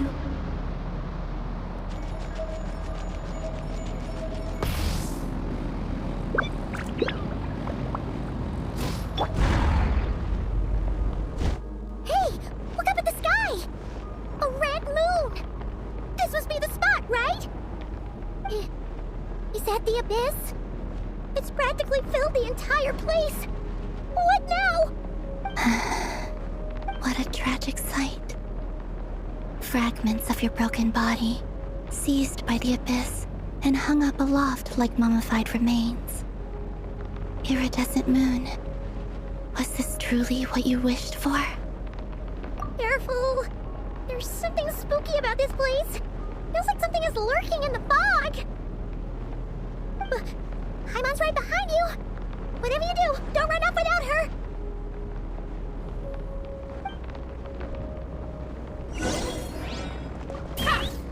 By the way, Alambina, didn't you tell us that the iridescent moon had shattered into pieces? The moon up there looks pretty whole to Paimon. How is that possible?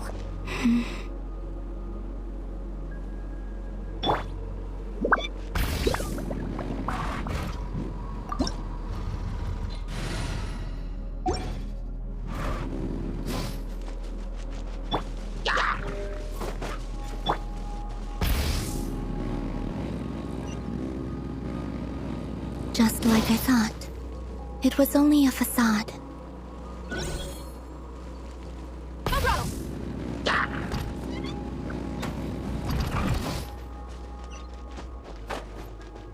Rev the engines!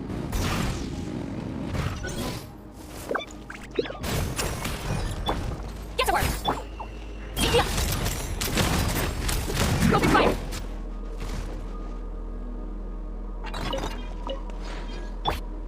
Full throttle!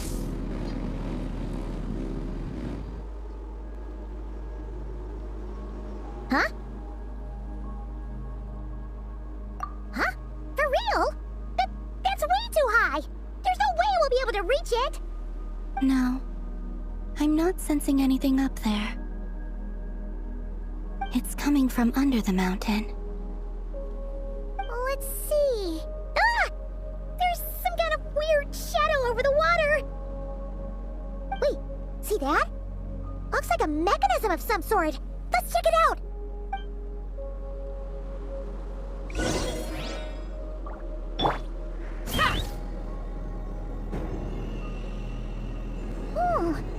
Looks like a device from the time of Kalia. Maybe people once came here to study the Crimson Moon's domain, and they left this behind. Oh, if we can activate it, we might find some clues.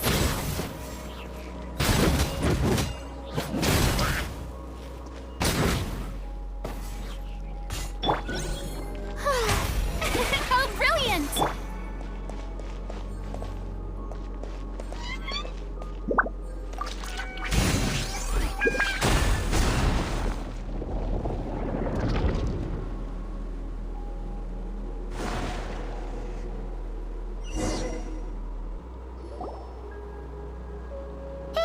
Look at that! Now that the mechanism's running, the shadow in the water looks different. Do you think these mechanisms might be the key to unlocking the secret? Let's try to find more of them! Felindus, we'll leave the rest of the research in your hands. We'll be heading back now. I hope this isn't ruining date night. Ugh. Mind your own business. Just leave me some snacks on the table. Felindus? Is that Rear's girlfriend? How come we're hearing her voice here? Oh yeah! So, do you think she was studying this strange space all along? The Abyss has made this space extremely unstable. Maybe that's why some of the things she said and did were preserved here. Like echoes. Or after images. Whenever I see this view, it takes me back to a poem from my childhood. Waning moon, oh lifeless damsel, weeping on the mountain crest. Mourning still in wistful tone, her fragile soul now laid to rest. For me, of all people, to be here investigating the mysteries of the Crimson Moon space, is it a coincidence or something more?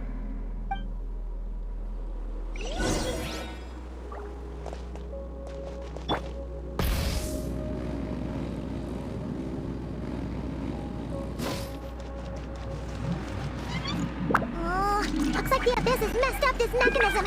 We need to find a way to get it working again. Let's see if there are any other devices nearby.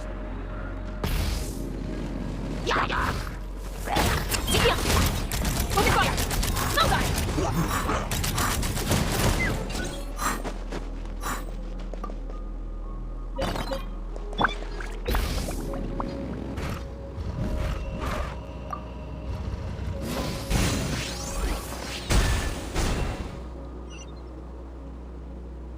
Rev the engines!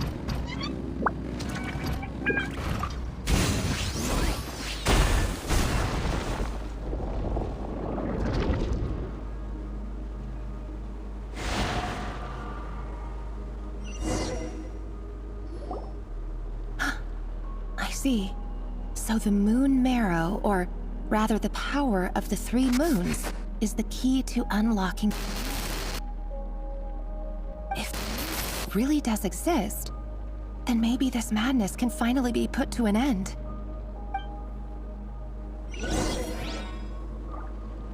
Try and stop me!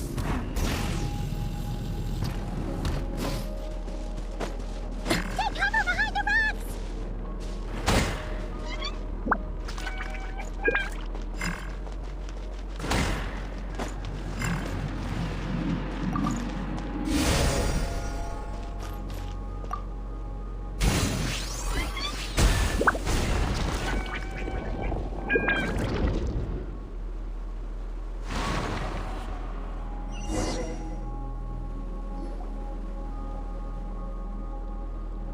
With the Abyss inhibitors in place, I should be able to access the chamber with the Moon Marrow. Oh, Rerir, with every step you take, you're drifting further from what you truly desire. But you're not the root of the problem. Ever since that outsider set foot in Conria, the Vinster King has sunken deeper into madness. If only I could get my hands on that outsider.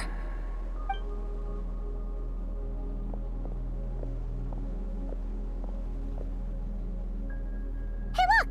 The moon's reflection is back to normal! Valindus' voice mentioned a chamber with the Moon Marrow. Do you think maybe it's hidden in the moon's reflection? It must be. For within it, I sense the fragile aura of a dying soul. Then there's no time to lose! Let's go! Ready engines!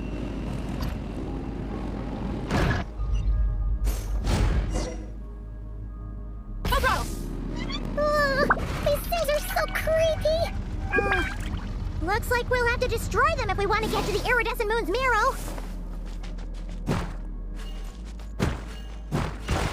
Try and stop me!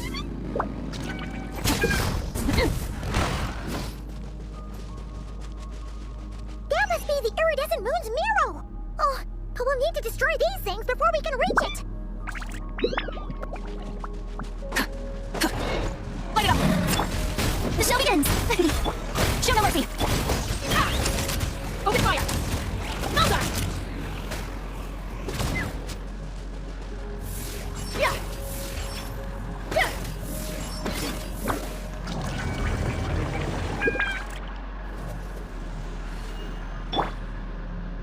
Full throttle!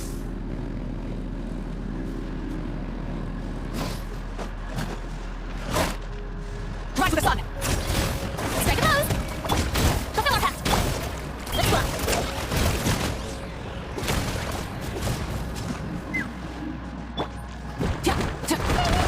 We're so close!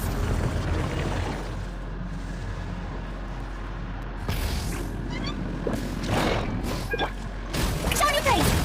Show no mercy! Take me up! Open fire! Left on! Malzar!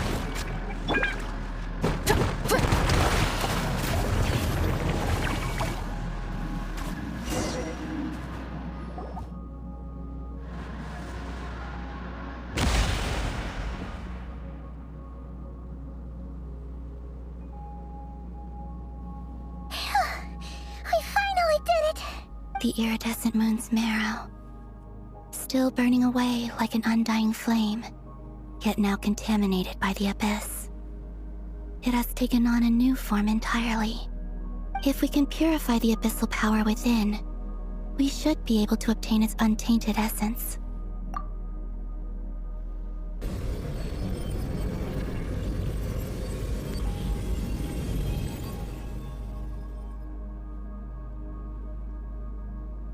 It's so cold.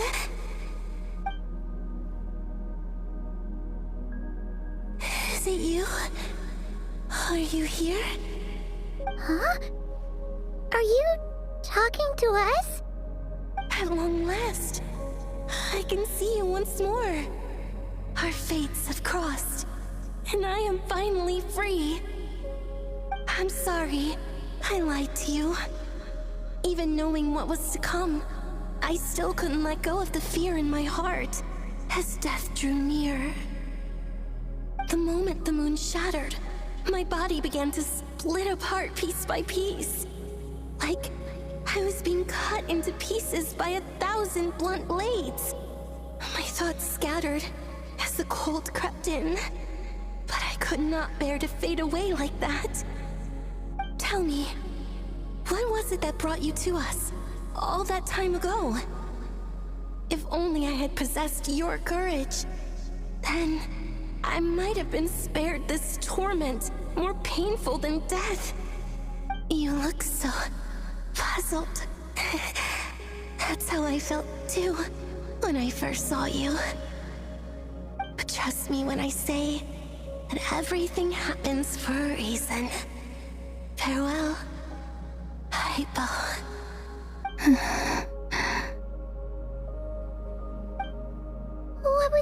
all about? Was that the goddess of the iridescent moon? It sounded like she was speaking to a long-lost friend. But none of us have ever met her before, right? Perhaps. She took me for the goddess of the frost moon she once knew. For a fading soul like hers, our auras must be too similar to tell apart. But anyway, we've got the iridescent moon's marrow now. That should help you regain your strength, right? Alright, time to leave this place and meet back up with Arlecchino. Let's go!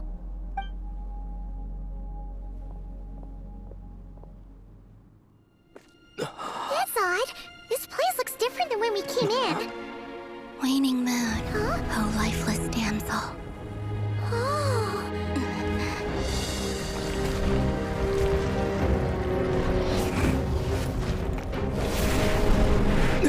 Hurry! The place is collapsing! It wants to trap us here. Who's it? The Abyss? Now we've taken the moon marrow. All that's left here is a dark will. It will show us no mercy.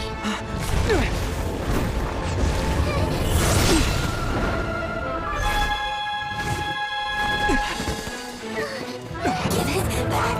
The crimson moons! My marrow! My heart!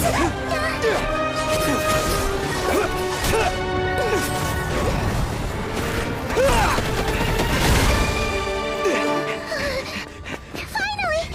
Huh? Oh no! The exit's blocked! They're back! Now what do we do? This is where you fall. Witness my rise. What are you waiting for?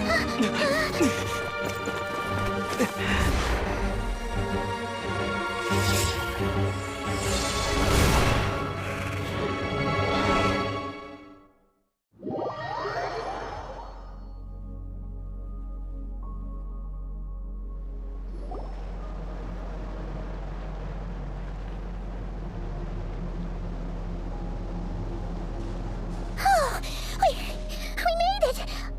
Was that you, Arlecchino? Did you save us? Wait, your hands! They're... Oh, this? Don't worry. It's a small price to pay. The Abyss wanted to trap you inside, and I defied its will by bringing you out. No wonder it's a little angry. No. I have paid the price, albeit a small one, and it cannot be undone. My hands have already fused with the Abyss. Purification would simply destroy whatever's left of them. But surely... Oh, we're so sorry, Arlecchino. Paimon can't believe you'd make a sacrifice like this for us.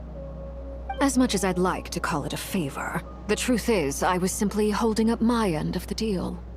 Well, Columbina. Yes, you did your part. And as promised, I will leave the iridescent moon's marrow in your care. From this day forth, may the two worlds' flames burn ever more brightly.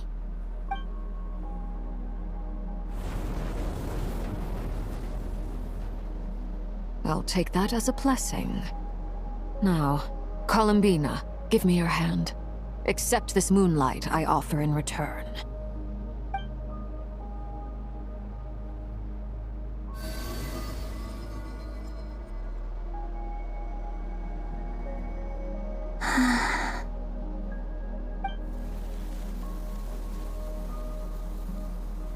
Feeling stronger? Hey, Columbina, are you okay? I'm fine. Our powers are a little at odds, that's all. By the Frost Moon's authority alone, wielding the power of the other moons was always going to be a stretch. Still, I think it's fair to say that your strength has returned. At least to the level it was at as Third Harbinger. It's still not enough. There's no way I can hope to challenge Rayrier like this. Just one more ray of moonlight, if you would. It's okay. I can take it.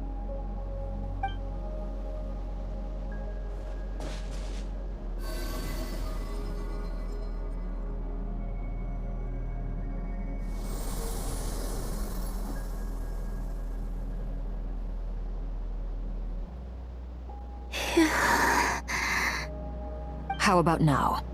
Fighting fit? At the very least, I won't have to stay hidden like before. I want to see him gone from Nodcry.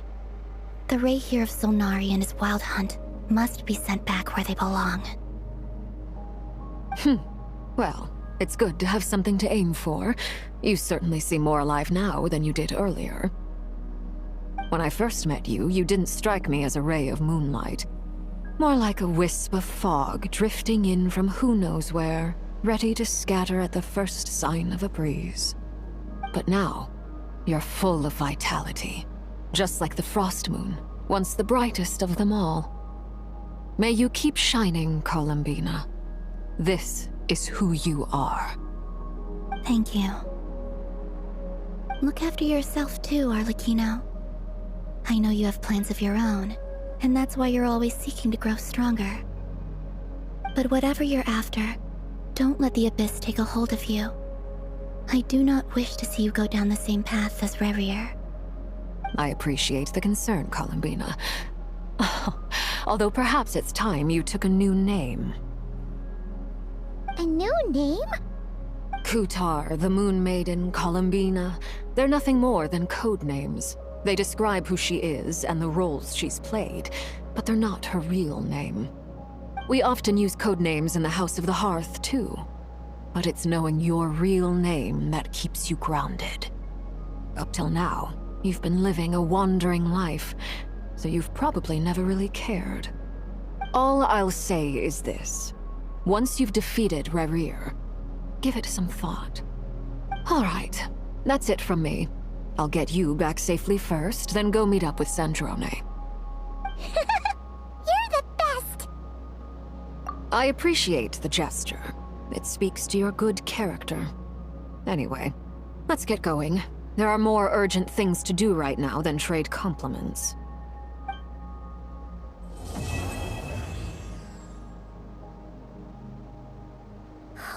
It was a close call, but we got the iridescent moon's marrow and restored Columbina's strength, and that's all that matters. In other words, mission accomplished. Paimon wonders how everyone else is doing. All in a day's work.